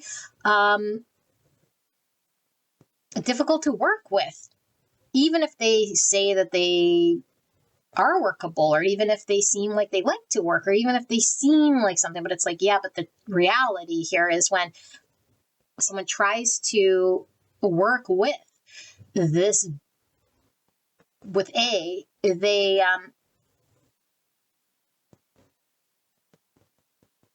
push it out, okay? Whatever their reasoning is for pushing it out. It could just be like, I'm just more self-sufficient on my own. Other people might not have the vision, or whatever the narrative goes. And I'm not sure for all of you guys, like I always say, is going to be different, but that is the energy that comes through here. And so they might be hardcore dedicated, to their practice, whatever their practice is. So it could be their 9 to 5 for sure. It could be they own their own business. They don't have to be employed by someone. But I feel it's very much focused on the practical world at the expense of a deeper, truer self that is wanting to connect, that is wanting to be understood, that is wanting to be expressed, that is wanting to be maybe even taken care of. But the narrative could even go like, I don't need anyone to take care of me. Everything I need, I create myself. All my needs are sort of met on my own, which could be the opposite of normally what we channel through this, what I channel here, because it's like finding our independence, finding our value in self, like all of this stuff this person can totally say that they've found. But this is a coping mechanism that doesn't allow this person to work with other, because there really is a fear here in handing over this experience to other, to divine, to an unknown, to an experience that this person might feel. This is kind of similar to, I think it was pile number 1. Yeah, similar to pile number 1, but it's a different energy, although it might be channel sounding the same, but it feels different. Yeah, that's why I said 1 can come over here. It could be, okay, this definitely could be similar energy or same energy, but another aspect. it feels like I push that out, that very thing that they might even think that they're working towards or that they're open to. It's like, I'm open to relationship, or I'm open to working together. I'm easy to work with, or look at me, I can build, and all these desirable things, which is true. But they sabotage without, I don't think, wanting to, with this energy that's really pushing something out that's deeper and more meaningful here. Because I feel like if they have the control, if they have the power, and they believe that the power is within them and that they are the ones that can do this thing, it doesn't leave it up to disappointment. It doesn't leave it up to anyone else to sort of drop the ball or to create something in their world that they're feeling like they have no say, or it's going to leave them up for disappointment, you know? So there's a strong independence and a very sort of difficult energy to sort of be able to work with this person. So maybe there's difficulty sort of compromising. And so they might get very focused on like what they're experiencing in that moment rather than what it is that they're truly wanting for themselves, because I feel there's a truth that comes through, okay, in this connection, obviously, because this is why these two have been brought together. Person B is bringing about a deeper truth for A that goes beyond what they're experiencing in the moment or what's in front of them. That there's something deeper to live for, that there's something more than just the practical, that there is fulfillment to be had that's sort of sitting dormant. And if they keep sort of engaged in the way that they are, they could push it out, they could resist it, they could create a world that continues to live without experiencing something deeper as a result of a pain. I feel like this person is very intelligent, almost to the point where I feel like this person could articulate what it is that maybe they see around them, what could be going on that could create obstruction or destruction or whatever. They could see it. They could talk about maybe even like real truths and experience. But I feel what's missing here is them actually going through that, in which they might know. You know, it's like one thing to just know something in the mind. So we're conscious of it. We read it in a book. We understand it conceptually, for sure. Because I do feel this person understands, you know? And this is the disconnect. It's like, if I understand it, then that means I get it. It's like, no, you're not embodied in it. You haven't lived it. It's not an inner experience. It's not the you know, like the direct path to that learning. It's sort of like an indirect learning, which has value. And so there does seem to be an underlying, again, this thing that they're doing that I don't think they're conscious that they're doing, which is keeping them experiencing that very thing that I don't think that they would say that they want. Because it does seem like someone alone, someone who just carries the load, somebody who just, you know, and it's like, see? It's like, yeah, see, because when you do have an opportunity, when you do have this sort of present itself, we're more sort of focused on the logical part or the thing that's in front of us, and everything else that is also valid and true, that is open to experience, sort of can't come near. It can't be experienced. It can't be, like experienced here. It's very hard to put this thing into words, you know? And so as long as things are sort of, I don't know, like in a certain way, then this person seems to be unbothered by it. But the minute it starts to turn, and it's actually turning for A's own good, then this reflective thing comes in, or this reactive thing, I should say, not reflective, this reactive thing, the sabotage or the defensiveness or the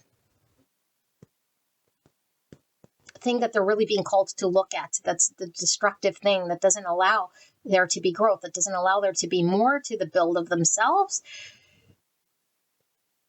I do feel that this person carries a lot of judgment, you know?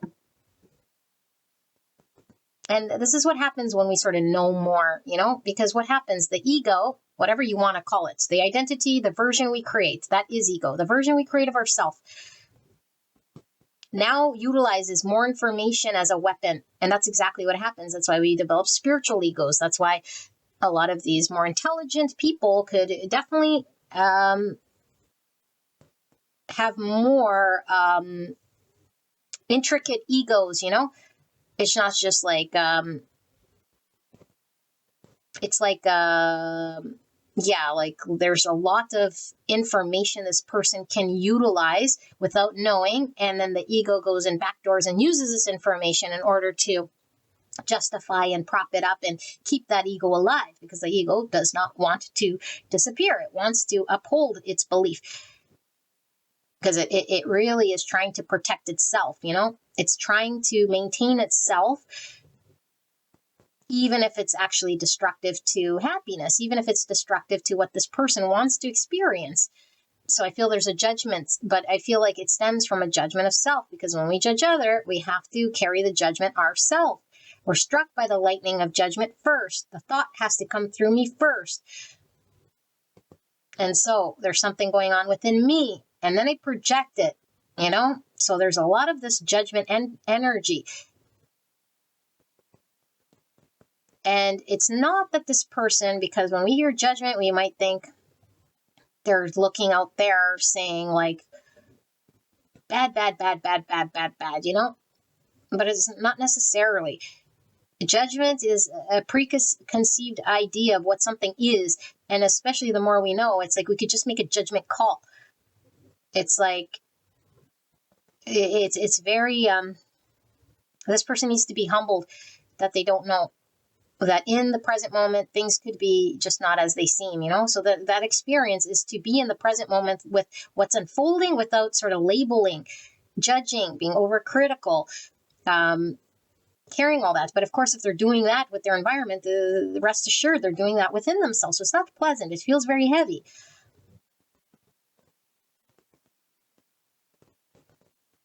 And they're difficult to work with, because there is a lot of rigidity and rules and limitations that they are actually putting. Because when we do carry a judgment, that is sort of a limitation. That is, you know, like creating constructs. Like we have this compartmentation.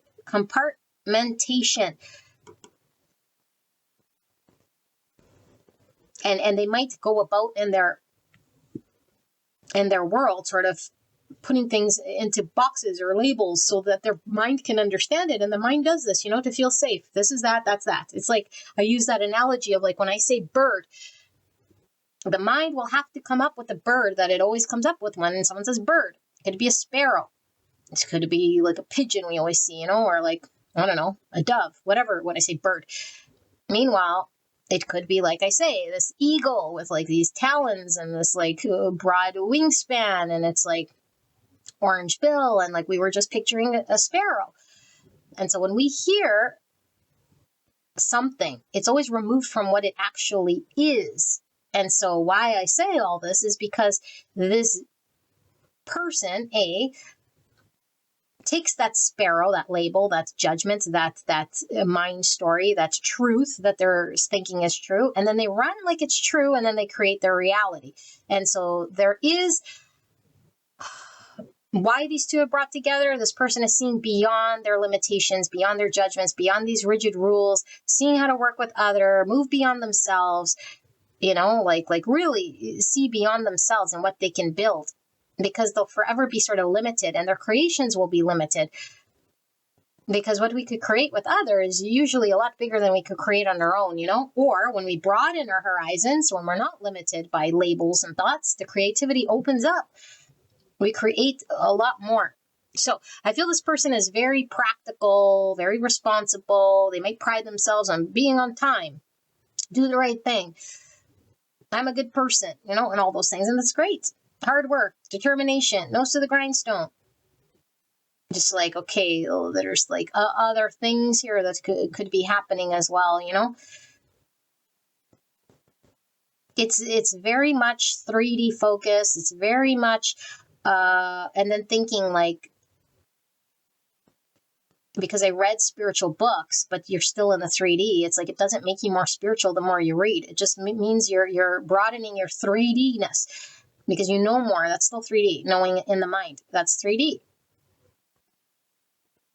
It's like this person is really trapped in the 3D, and there is this inner experience of spirituality, of inner knowing, of embodying something outside of the black and white, something that feels maybe dysregulated in some way because it's not very tangible, or we can't label it or put it in a box, and it's like, what do I do with this? I can't control it. It's out of my wheelhouse. It feels discomfort. It's not good. It's not good. That's the judgment again. Good, bad. Either it feels good or it feels bad, and then I put it in that box, and then whatever. It's like, no, because it doesn't feel good is because it's uncomfortable because we haven't experienced it. Because we're preconceiving it as something that isn't good, And what is the it that doesn't feel good? I feel like this connection is highly, highly, highly spiritual here. It's awakening something up of the soul that isn't in the 3D seeing with our 5 senses. And it doesn't mean that our body isn't a part of the spiritual realm in some capacity, but it's the densest, limited form, the body. So this person definitely believes they're the body. The mind, even if they say they believe in a higher power, obviously, I mean, if some of you guys, because I do feel this could be some of you guys, you're reading tarot, see, I believe. It's like, no, we're not it might only be here as a result of this connection, obviously. I mean, you clicked on this reading. So see how it's coming online now. I would have never listened to tarot if I didn't experience this thing. It's like, yes, what you experience is real. There's 5D. There's things going on beyond the 5 senses. So this person, I don't feel has had a very good, a very maybe supportive upbringing. They could have had like the family members that instilled values and rigid rules, and sort of, I'm feeling really strong Hierophant energy. Okay, or they had to adapt this way or become this way because there was lack of Hierophant. So it's like, I had to become responsible. I had to persevere. I had to push through. I had to become logical. I had to. And it's like, yeah, we had to, because I feel like it's so much so that it's at the expense of this other world. And now it's lost amongst them somewhere. And it's like, how do we find it? How do we find soul again? How do we connect to that which is God? It's like, no, I have to just focus on the mission at hand, or the thing in front of me, to keep going, or to make it through, or to be one of them, or to do the right thing, or to survive, or to no. It's like, okay, but now why this connection is coming is so we can move beyond this, so we can grow, so we can become embodied in spirit, so we can become embodied in that in which is beyond 3D. And so I feel like A could really have parents that might have been very hard on them as well, or they had to prove that success looks in a certain way. And it's like, they don't want to fail. I mean, who wants to fail? But it's a undue pressure on self that failure looks a certain way. Again, the judgment. If I do this, it's failing. If I do this, it's bad. If I do this, it's wrong. If I do this, I'm falling short. If I do that, it's not looked at in a good way. And it's like, no, we don't need to carry all of these judgments, and then we carry it on ourselves, and then we project it onto the environment, onto other people. And it limits our experiences. It limits our creativity. It puts us in boxes. It restricts us from growth. So there's a deeper truth. So even if this person feels like they're living the truth, they're living clearly. It's very clear. It's very maybe black and white. It's very truthful in some way. It's like there's more truth that they can't see. They can't connect to other dimension. They're too rigid, restricted, limited. Their authentic self is being stifled by this other version of them that's truer, that can work with the 3D self, that has to emerge, that has to be welcomed.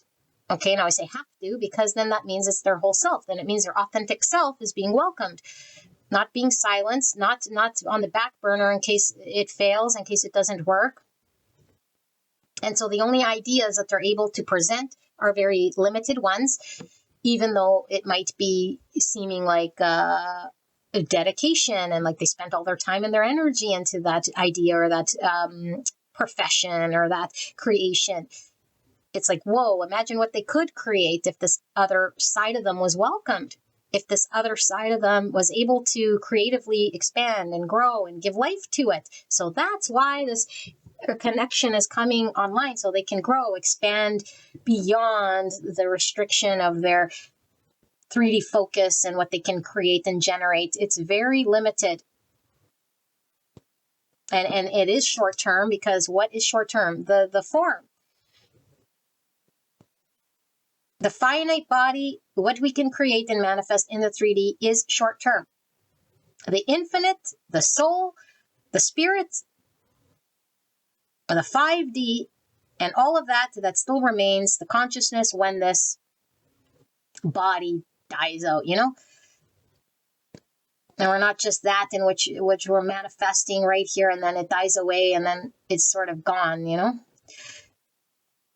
And so if this person wants to believe in that sort of a thing, then they can certainly believe in that thing. But the reason they're brought together is because there is another dimension of consciousness, of reality, that isn't being lived through this person at this moment.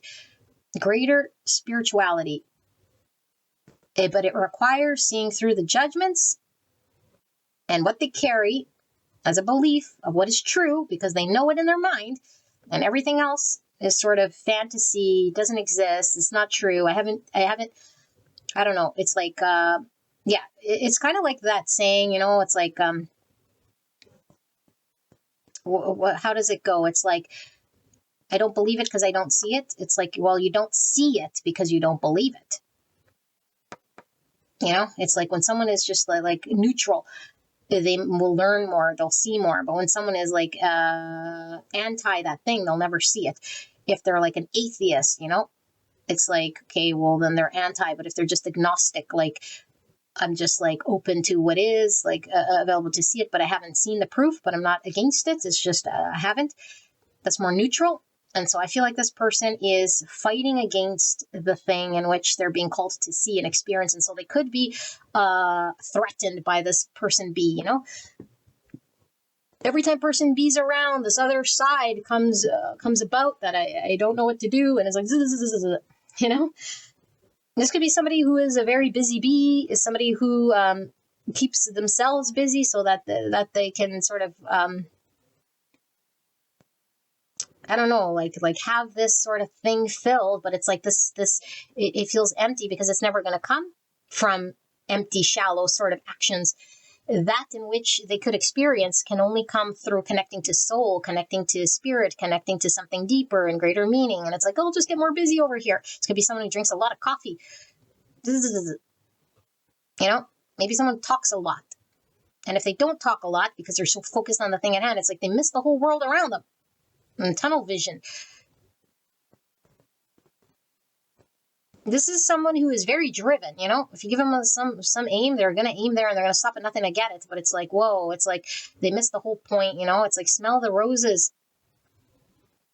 Stop to smell the roses. And the path is the journey. And, you know, all the things we don't like to hear. It's like, yeah, but what's the point? Yeah, but then they'll always have like smart aleck response, which is like, yes, it's true. But if you see the world that way, then that's the reality you're creating. But what's the point? And and I got to be right. Okay, then be right and be miserable. Miss out.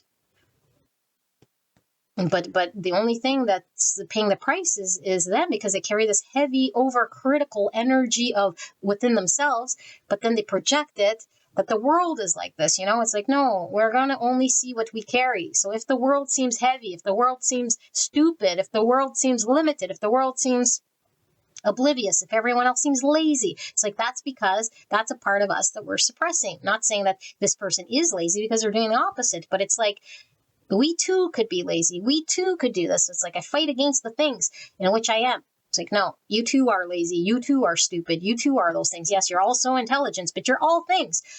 And so we can't refuse certain things.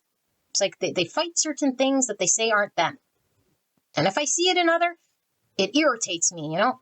It irritates me that B is like this, or that B does that, or that B is, it's like, person B, I should say, don't get confused with B, that B is blah, blah, blah. B needs to be more focused. B needs, because I say so, because my experience has been X. It's like, yeah, your experience has been X. That has nothing to do with B, and B's target has nothing to do with your target. And so I feel like person A might have a vision or a target of how this should go and should be, should, Hierophant, and anything that challenges this Hierophant is wrong, or I have a judgment, or I'm critical, or I don't even have any wiggle room for it, and they don't understand where it's coming from. They just know that it's right or that it's wrong. It's like, well, time to peel back the layers of the onion here, because this connection is expanding their understanding of spirituality and other truths that we can't touch, feel, and smell that are very real. We can't see if it came up and slapped us in the behind because we're not open to it. Very restricted. So it's going to heal this thing. They're going to find out who they truly are here, and they could create sort of divisions, divisions, because this creates division. It's like my understanding, and then there's people understanding, and then there's it's like, yes, but that's such a limited way to see things. It's like we are all spirit. We are all connected to the divine. We are all one state of consciousness behind all this contamination, behind everything that's happening in a 3D form, which, by the way, comes and goes. And then when it goes, we're back to square one. And so what have we created here? There's something more they're being called to tap into. There's something more, But this person fears failure. They have an idea of right and wrong, and they do not want to be made a fool. They pride themselves on their strength of doing and becoming and being and understanding that becomes who they are, and the strength in which they rely. It's like, no, take that all away, strip that all away. Then who are you? Because that is who we truly are. And that's who B is truly underneath it all. Strip it all away. You guys will find you're more the same. You're more the same. There's common ground, acceptance, love, truth underneath it all. So they're called to strip it, okay? Person B.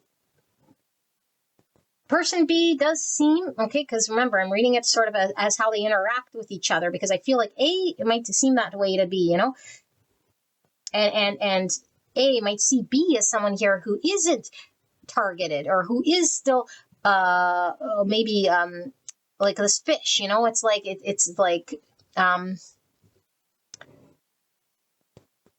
doesn't really have an understanding or a guided purpose. It's like I pride myself on direction and target and aim, and it's like you're squandering, you're floundering, you don't know what you want, you're kind of vague, or you're, again, but the water, it's like this person could be very deep, very much in the spiritual, very much living in 5D, or very much about dreams, and it's like it's not reality, it's just a fart in the wind, it's just dream, it's not possible, it's not tangible, it's not real, And B's like, yeah, but this dream is real, or like they could be very living in that energy, and that could be a wound of theirs for sure, because it deflects from how do we make these dreams a reality in the 3D, because we are in the 3D.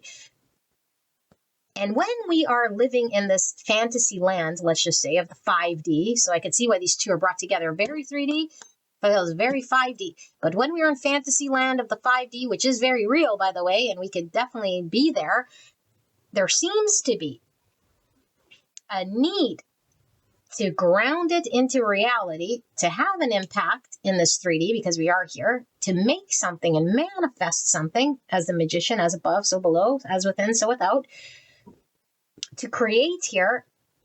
And what's going to allow this person to do this is to understand that they have a capacity here to manifest, that this dream or this energy that they choose to maybe sit within, that might feel more comfortable, but it could be deflecting, deflecting this need to ground things, to understand things, to manifest things, to develop things, to make things reality here. So I really feel like this is a very spiritual person here, especially with this 12th house. It talks about the mystic even here. It's like they've had experiences that they can't explain. They have experiences here that aren't able to just be seen with the 3D, because it's felt, it's been their direct experience, and it's not read in a book. So a direct experience is one that no one can sort of take away. It's a truth that we've experienced here. And then that becomes a reality, you know? So I feel like B could come from a very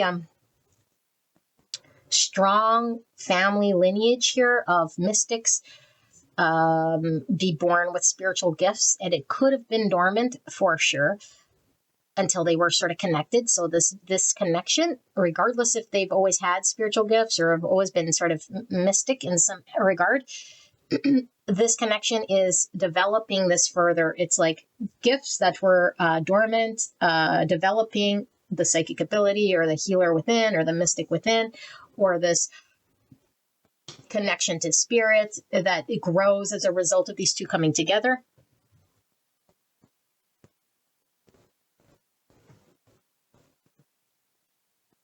And I do feel like they might have to overcome certain ancestral stuff that could be coming through as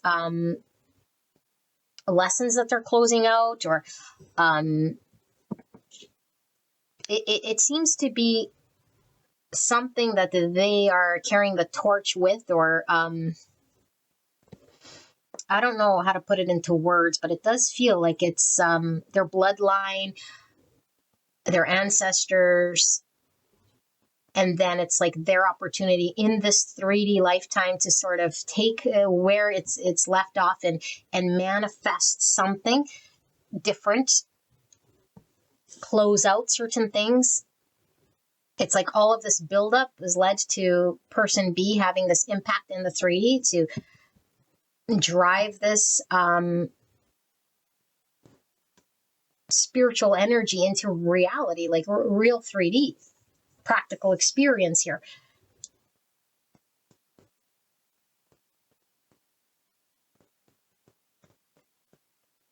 I do feel like B does seem to be somebody here who is quite flexible, who seems quite compassionate, who seems quite forgiving. Like all these things, I feel like maybe B is being exposed to. Not that A is like this horrible person here, but it does seem very rigid, cold, and dry sort of energy, masculine, whereas B does seem to be more flexible, more forgiving, more open in the heart space, more willing to see different perspectives, more able to sort of dream or think outside the box, or like hold space in this way, you know? And it could really trigger A.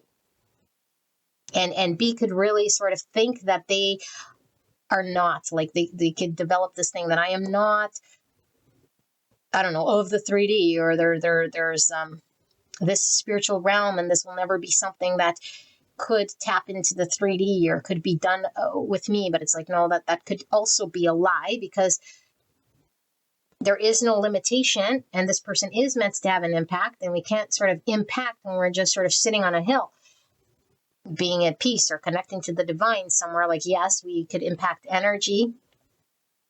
energetically, but to actually manifest and to drive change and to bring something solid, we have to harness this energy, you know? And so they could be very much pulled to A, or how A functions, because A has that ability. And so does B, but B doesn't know how, or doesn't think they can, or they're just sort of surrendered to the fact that this is sort of where they should be at. They're, you know, like, so yeah, it feels like a very lonely sort of energy for B. Also maybe misunderstood, because the spiritual path is sort of a lonely one. Misunderstood. My experiences here might not be understood by other, especially B, because B seems very, very 3D. And so there could be also like a victim mentality that comes through with B that they're having to work through, you know, because it could be like a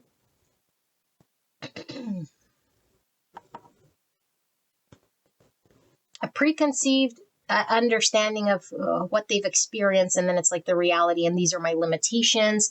And then it's like, whoa, it's lonely, but I guess the price I pay is that to have this much sort of spirituality or to be this road, it would require me to be lonely or trade something, you know? It's kind of like spiritual people who say, well, spiritual people aren't rich, or they're meant to sort of live a poor life in that regard, but it's not even true at all.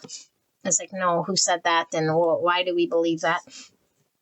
You know, and it could be the more I believe that, then the more spiritual it might make me appear, or something like this. Is like, no, you can take this and you can create and you can drive change and you can do something here. But I do feel there is past life, lineage, ancestral, and this connection is now bringing this person to create some form that will, I don't know, like I said, the build up to create something, or it's all led for B to do something in this lifetime as a result of the build up, or this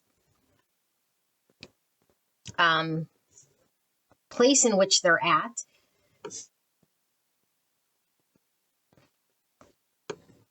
And I feel like B could definitely experience a lot of disappointments, you know? And it's like, if we keep experiencing disappointments, it's like we start to lose faith in like the 3D, you know? I don't know if it's been a lot of death, a lot of like untrustworthy people, a lot of things just kind of proving to them something like this. And then they sort of buy that story. And the more it experiences, the more they sort of detach, the more maybe they become alone, the more they sort of live in the 5D or the spiritual. And then it's like they've removed themselves completely from the 3D. So I feel like when we read this, it was talking about two different paths, you know? Two different paths, or these two souls sort of going in two different directions, two different paths. It's never to touch or come. What I'm really getting is two very, very, very, very different ways of living our lives. The one is very 3D and one is very, very, very much 5D. And I wouldn't be surprised if these two people haven't met yet. But when I channel, I'm channeling energy, you know? They could have met for sure. But it's like spiritual, and it's like 5D, and this is like 3D and whatever. And if they have met, it's like triggering. It's triggering either which way, because what it is triggering is this energy that they create when these two real truths come together, in order to create a bigger picture of understanding, because we are all things here. Or not one or the other, and we don't need to abandon one to have other, and we don't need to be so fixated on one and totally disregard that there's a whole other world, you know? And underneath it all, there's the true self, which is consciousness itself, which is oneness itself, which is the untainted self that is authentic, that isn't contaminated with anything. And that when we are here, it's like, what is the fire of life? Only we can generate that creator energy to make form, to create, to give love, to bless this universe with love and creation, however we do so. So these two people are meant to bring in change to the collective, to shake up. But it's both of them working together, not one and then the other, and one's not right and one's not wrong. This person needs to change your 3D ways and come into the 5D, and it's not, this 5D is totally out to lunch and they need to come here into reality. It's like, what can we do sort of together here? And what is it that's true within both here? Even this, you know, it's giving me like two sides that we all carry, the spectrum, polarity, you know? And you can't have one without the other. You can't. In order to manifest in the 3D, it comes from creativity. It comes from the ethers. It comes from the unmanifest. But if we're just manifesting and totally cut off of the 5D, we're just sort of burning and turning. Nothing of substance.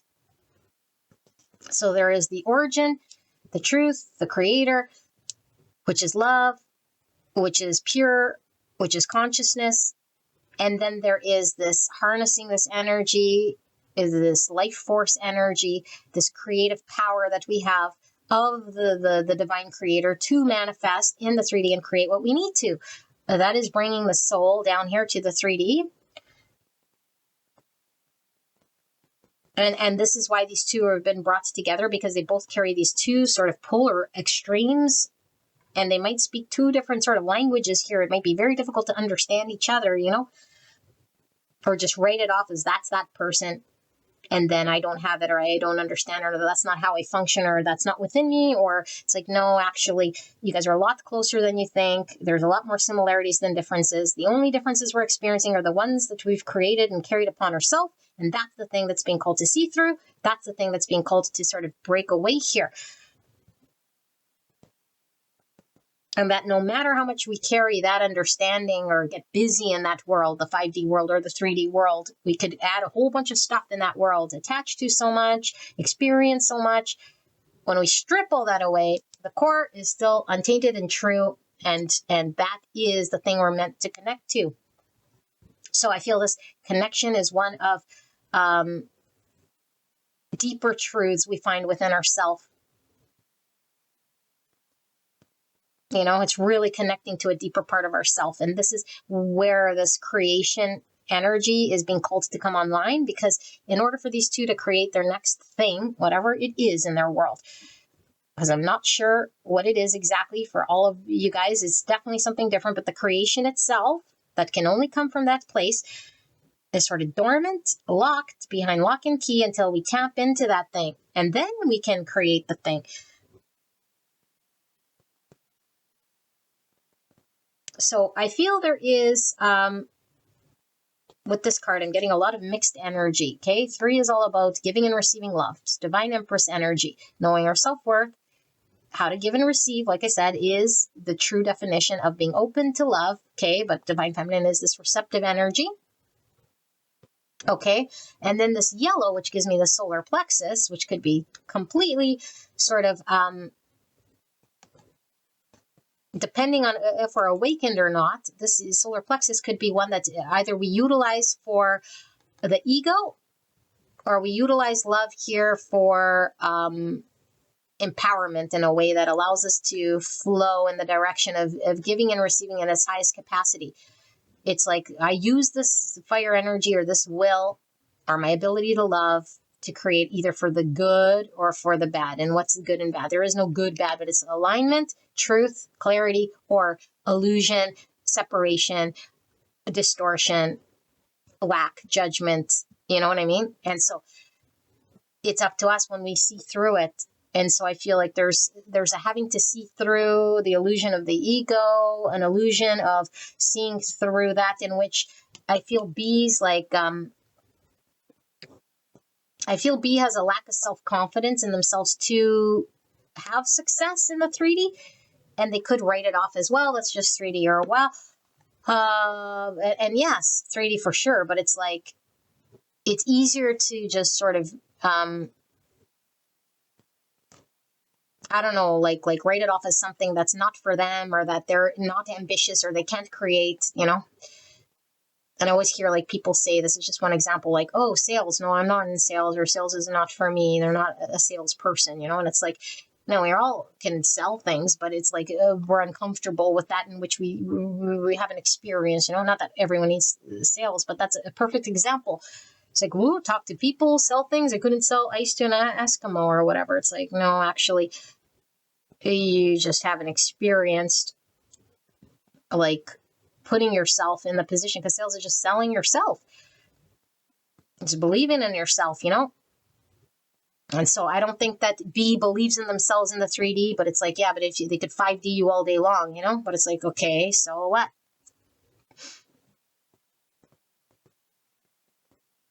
And A could just be like, I don't have time for that, you know? 5D or spiritual or blah, blah, blah, blah, blah. It's like, no, you don't, because it could threaten something about them, you know?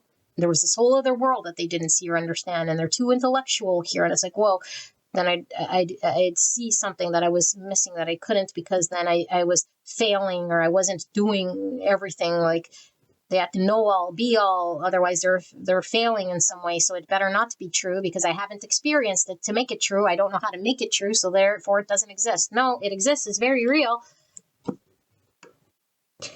So these two are bringing out of each other the thing in which they're not carrying in themselves because they have blocked it out however they do it. But it is very real and is very true and it's within both of them.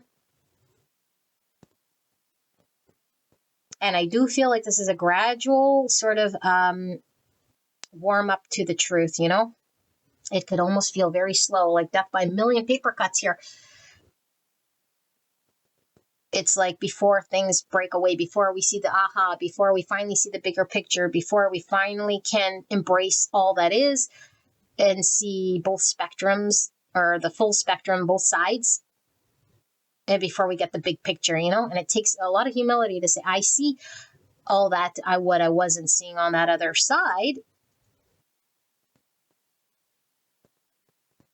Even if it makes me uncomfortable or experience something here that's I feel isn't a part of my nature at this point in time. So B has a purpose and a direction, and they're being called to create something, and they're going to have a significant impact on the collective here through whatever they're going to create. They feel they are a mystic, they are a healer, they are whatever sort of ability they have. I don't know if they're a seer, if they're like a psychic healer, if they're like a channeler, if they're like, I don't know, they carry some sort of gift here, you know, and it does develop through this experience, but they have to really sort of allow themselves to bring that 5D, bring that gift, harness it, and so they can utilize this more targeted approach that A has to make something real here for themselves, real in the 3D, of course. And so I don't know if they're like, able to communicate their truth. I feel like there's a challenge in communicating their truth or believing in their truth to the universe. So they just sort of keep it to themselves or shut it down, or, people wouldn't believe it, or I just don't trust myself to like actually do the healing or put the thing together that would be the healing. Like, that's the missing piece. It's like, if they are a healer, they haven't put their hands on anybody. If they are an orator speaking some sort of great truth, they're not doing anything with this thing. They're just sort of floundering in their own world, saying, "Ooh, look at look at this prayer, look at this download, look at this thing." Okay, you can talk about it till we're blue, but what are we doing? Because what they're being called to do is to carry that torch of that ancestral healing knowledge and keep growing on it and manifest it and believe in themselves to, like, even if they don't have that skill perfect, because it's like maybe they wanted to, it's like, I got to perfectly do it, or it has to look a certain way. It's like, no, nobody carries what you have here. It's very unique. It's very different and special to you. And it might look very weird. It might be, in order for me to channel, I have to do this. Nobody understands what this is, but that's what you got to do. Then you got to do it. You don't got to explain it. You don't got to make sense of it. Just do your thing, whatever that thing is, because I feel it's very unique to them and it's been gifted to them. It's like this gift, and it's dormant, and it's saying, hey, their ancestors are saying, hey, like, do something with this gift here, and so they might have to come up with how they're going to do it, and they could be frozen or stuck or not believing in how it's going to come about. And it's like, trust, even if it goes sideways, that it will build to something. And I feel A is just really wakening up to the divine here that they've shut down, that they've boxed away so that they could keep their world ticking the way it is. It's like anything that's sort of, pushes the envelope in a way that I haven't seen or explained is like, wow. So it's really like this fear, but they wouldn't admit fear. And it's like an arrogance of sorts, or this like know-it-all energy that if I don't know it, then it doesn't exist. No. Ignorance in some way, So, yeah, these two can create a world, for sure, that is very different than how they have been living before they met each other. And it could be that these two are meant to sort of, come together as business partners or utilize each other energetically, however they do so. But it doesn't necessarily mean that these two are meant to sort of come together in physical form to like it be together forever. It could just be utilizing the energy of each. And like I always say, it could be two sides of our nature, so it could be one person here having to bridge the gap between their 5D and their 3D, and they could have these two worlds going on. It's like, how do I bridge it? How do I emerge? I see the spectrum. I've been awakened, that's a whole other can of worms. But I was reading like two individuals. Okay. So I feel both these people are getting a lot of signs. They're seeing, because there's a lot about mirroring. There's a lot about downloads. There's a lot of spiritual communication that's flowing, And like I said, for some of you guys who haven't met, because it's energetic, it's like telepathy is a real thing. Dreams are a real thing. Like flowing is a real thing here. And it's like, what do I do with this thing? Do I just ignore it? Do I just turn a blind eye to it? Because both are sort of doing that to their untapped side. It's like, I'll turn a blind eye to the 5D. And this person's like, I'll turn a blind eye to the 3D thing that I can't, or I wouldn't, or I don't know how. And so I'll just sort of keep doing that. And then there's the division. It's like division. It's like, no, it's creation, and creation is, like giving birth to something that really requires a giving birth to. So both people are coming closer to the divine. And even if we're in 5D, we say, well, this person's closer to divine because they're in spirituality and they're a mystic and they're sort of navigating. That's like not necessarily closer to the divine if they're rejecting a divine piece of them, which is 3D, because that is very divine. And that's why they're here on earth, to grow in this divine body of 3D-ness, not to believe that they are the body alone, but how do I then take this energy and manifest it into form since I'm here? And the person A is like, how do I connect to the divine, which is in the different dimensions and higher realms that I've been shut off to, that gives me greater, deeper purpose. I have to remove these judgments and these rigid beliefs and what I'm seeing, with my eyes right here, and that's all that there is. So I could free myself and develop it and create from a more godlike place, So these people are really made to bring a happiness through balance and through utilizing their own energy in a way that expands them. Because I do feel both are meant to have good fortune. And what I mean by fortune is like the blessings that they can put out into the universe can come back to them. But they have to free themselves. They have to extend themselves beyond their belief of limiting beliefs, what their self-limitations are, so that they can experience the great fortune, so that they can go and experience the depths of something that they're here for, exploring and experiencing. They're very restricted right now in their own little bubble, in their own little world, and that's the furthest they sort of navigated outside of their comfort zone, So it's 2 comfort zones for sure. All right. So, beautiful people, this is your reading. Actually, no, it's not. I'm so sorry. I keep forgetting. I'm going to do the tarot to see if we can sort of dive into this energy from a different medium here with the tarot and confirm some of this stuff. So for pile number 3, pile 3, the purpose, the reason that the divine has brought these 2 souls together. What is the main purpose that these 2 people have been brought together here? Clear and concise message for the greatest and highest good of pile 3. Why have these 2 been brought together here in this lifetime? 10 cups in the reverse, 9 cups. So this does seem to be, I'm okay in my bubble world, this is how I create my happiness here. And this is sort of all I know. And then I protect this thing, but it's like, it's at the expense of having a connection with other, where we could build a future community, where we can connect with other. It's like very limited, self-preserving, other doesn't understand. It's like, yes, we could stay in this bubble, but it's like we could experience a 10 cups. We don't have to stay in a 9 cup that's actually limiting, whether, because we don't know what we don't know here. And Spirit's saying, no, you will experience beautiful connection. You'll experience more here. It's like way more here. You don't have to stay here, you know? Wheel of Fortune in the reverse. So that came out in pile 1. And look at the comedy and tragedy face here that was in your card.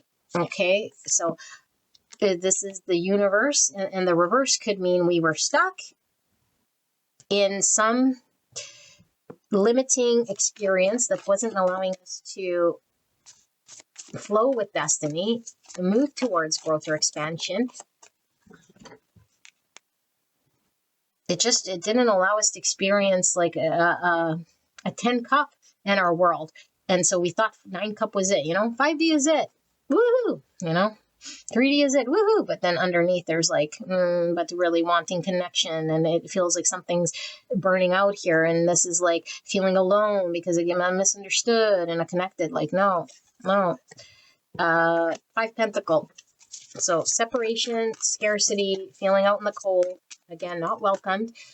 Yeah, it's like there's something lonely about the 9 cup. Yes, 9 cup is great to be emotionally fulfilled, but it's like there's this sacrificial energy that comes with both of them, then missing out of the 10 cups. It's like out in the cold, no one understands. It can't be welcomed in connection. But it's like believing in scarcity, believing in separation, believing in lack. That they might have to trade one for the other. It's like, no. Ace of Swords in the reverse, not seeing the truth, which is the authentic self, walking, talking, understanding your truth, and communicating something about communication really comes through here with the Mercury, It's like, once we see it, it's like we take action on it. But if we don't see it, we stay sort of small. It never came to my awareness. High Priestess, if I don't see it, I see the 5D, it's all mystical, it's all veiled, it's intuitive, it's away from me, I don't know how to speak it, it stays there in the 5D, or it never even, I don't even connect to it, so it's 2 worlds. And the Devil, Capricorn energy, Pisces energy, so in the reverse. So breaking out of the limitation, the illusion, self-limiting beliefs, destructive patterns, ways of thinking, being habitual things that I fall back on, that support that belief, but then keep me sort of limited and stuck, or keep me believing in separation or lack. And I feel like their main goal, remember I said, was some sort of fortune. It's the opposite of good fortune. So whatever this fortune is, a fortunate connection, finances, fortune, whatever the fortune is that they're supposed to experience in this lifetime is like limited by this belief that they carry. 6 Wands in the reverse, so they're to be seen, they're to have success, they're to maybe be like for sure I think has been removed from being seen, being celebrated and valued for their gifts and their ability to trust themselves, their confidence to be sort of put on the world stage, if you will. And I feel like I might feel like no matter sort of what they're doing here, it's like they want validation, they want to be seen, they might feel very like disconnected from connection and all this stuff. I feel like I'm going to do 2 more. And it's like, yes, because there's more here. You can't just go after like 3D validations and keep chasing this like egoic desire that your true fortune, your true happiness is going to be connected and seen once you tap into this other side of yourself without limitation. That's where the truth sits in your creation. But you got to see it first. You got to welcome it first. You can't shut it down. 3 of Wands, expansion, growth, 8 of Cups in the reverse. And then we have the 6 of Cups in the reverse. And then strength, Leo energy. And then under that's the Page of Cups. So creator energy for sure. So these people are very, very, very creative. Okay, this could talk about childhood dream, a childhood vision. And it's like Spirit says, until we really, really resolve and connect to, because this resin is really giving me something frozen of the past that's sort of dormant here, that keeps bringing us back to the past, sort of haunts us, a memory that haunts us, an experience that haunts us, a dream of ours that is being called to be seen. It's like we can only move beyond this when we sit with the reality of whatever it is. We don't sit here in what we know, dissatisfied, emotionally sort of replaying that world that we know out of comfort or out of some obligation that's really out of shadow, really out of devil, really out of an obligation of sorts that we tell ourselves. But it's like, no, this emotional happiness can turn from a 9 cup to a 10 cup. Okay, but this isn't even a true 9 cup, because at this point in time, it's like a coping mechanism of shutting out anything external from me, looking in the wrong places to get the fulfillment. And it's like, move beyond your comfort zone. Grow beyond what you have created. There's a creation that needs exploring here. Movement needs to happen. We're playing small. We're stuck in the way we've always done it, even if we're doing different things or think that we're growing. It's like, no, you're still in the 5D. You haven't put yourself on the world stage. You're still busy doing. You haven't done the different thing, which is very different, and just going to the 5D. That's very, very different. Not doing different things, saying, see, it's different. It's like, no, you guys are both stuck. And so it's going to take a lot of courage to face that in which we feel uncomfortable, and we're holding ourselves back, whether we know it or not, because that other world is too scary or too unreal or too, I'll be judged, or I'll fumble, or I'm more comfortable in 5D, so I'll hold myself back from, my confidence or whatever, of looking foolish or being imperfect. And A is like, I don't understand. And I just shut it down. It's like, no, like, there is a truth to be understood by you if we just sit in silence and not judge it, and let it come through, so that we could see something beyond what we have experienced. But it takes a lot of courage and humility and heart, and then things can flow. And so these two could definitely be stuck on each other, stuck on each other. It's not moving. It's not this. It's like, yes, because you're being called for something greater within self. Deal with this thing. Open the door that's knocking within self, and take a look at it, and then we can break free from this devil. And devil, for sure, in this case, would be this material fixation that A has, and the devil for B is this way of engaging here that limits them from manifesting. And it could even be like seeing the 3D as like bad or limited or limiting or restricting in some way. But it's like, how do we break ourselves from that thing that's just keeping us sort of stuck and not letting us create? I do want to see, what's this creativity, because both these people are being called to create, but I want to see it creating a Ace of Cups. And look, it's in the sideways position. Beautiful creative energy.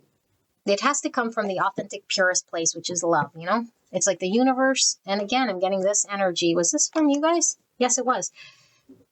It's like from A to Z. It's like out of the clouds, the universe is blessing us with an opportunity. We don't know sort of how it got there. We're being called to nurture this thing, but we must really dig into ourselves. We must really connect to our own soul, spirit. What is love? What is my truest cup here, so that I can present it to the universe here and create out of love? So whatever this creation is, it is out of love. It is something truly given from the soul, from the self. But if I haven't connected to that, all of me, and it's sitting dormant here, then I can't produce it. I can't give it, extend it to the universe. I can't give myself to the universe here, because I haven't connected to it or found it, okay? So I don't know if these people are meant to come together, but they're definitely meant to build something here beautiful in the 3D, and grow as a result of it spiritually, okay? Beautiful people, that's your reading. I hope it helped you. I'll see you at the next one. Bye.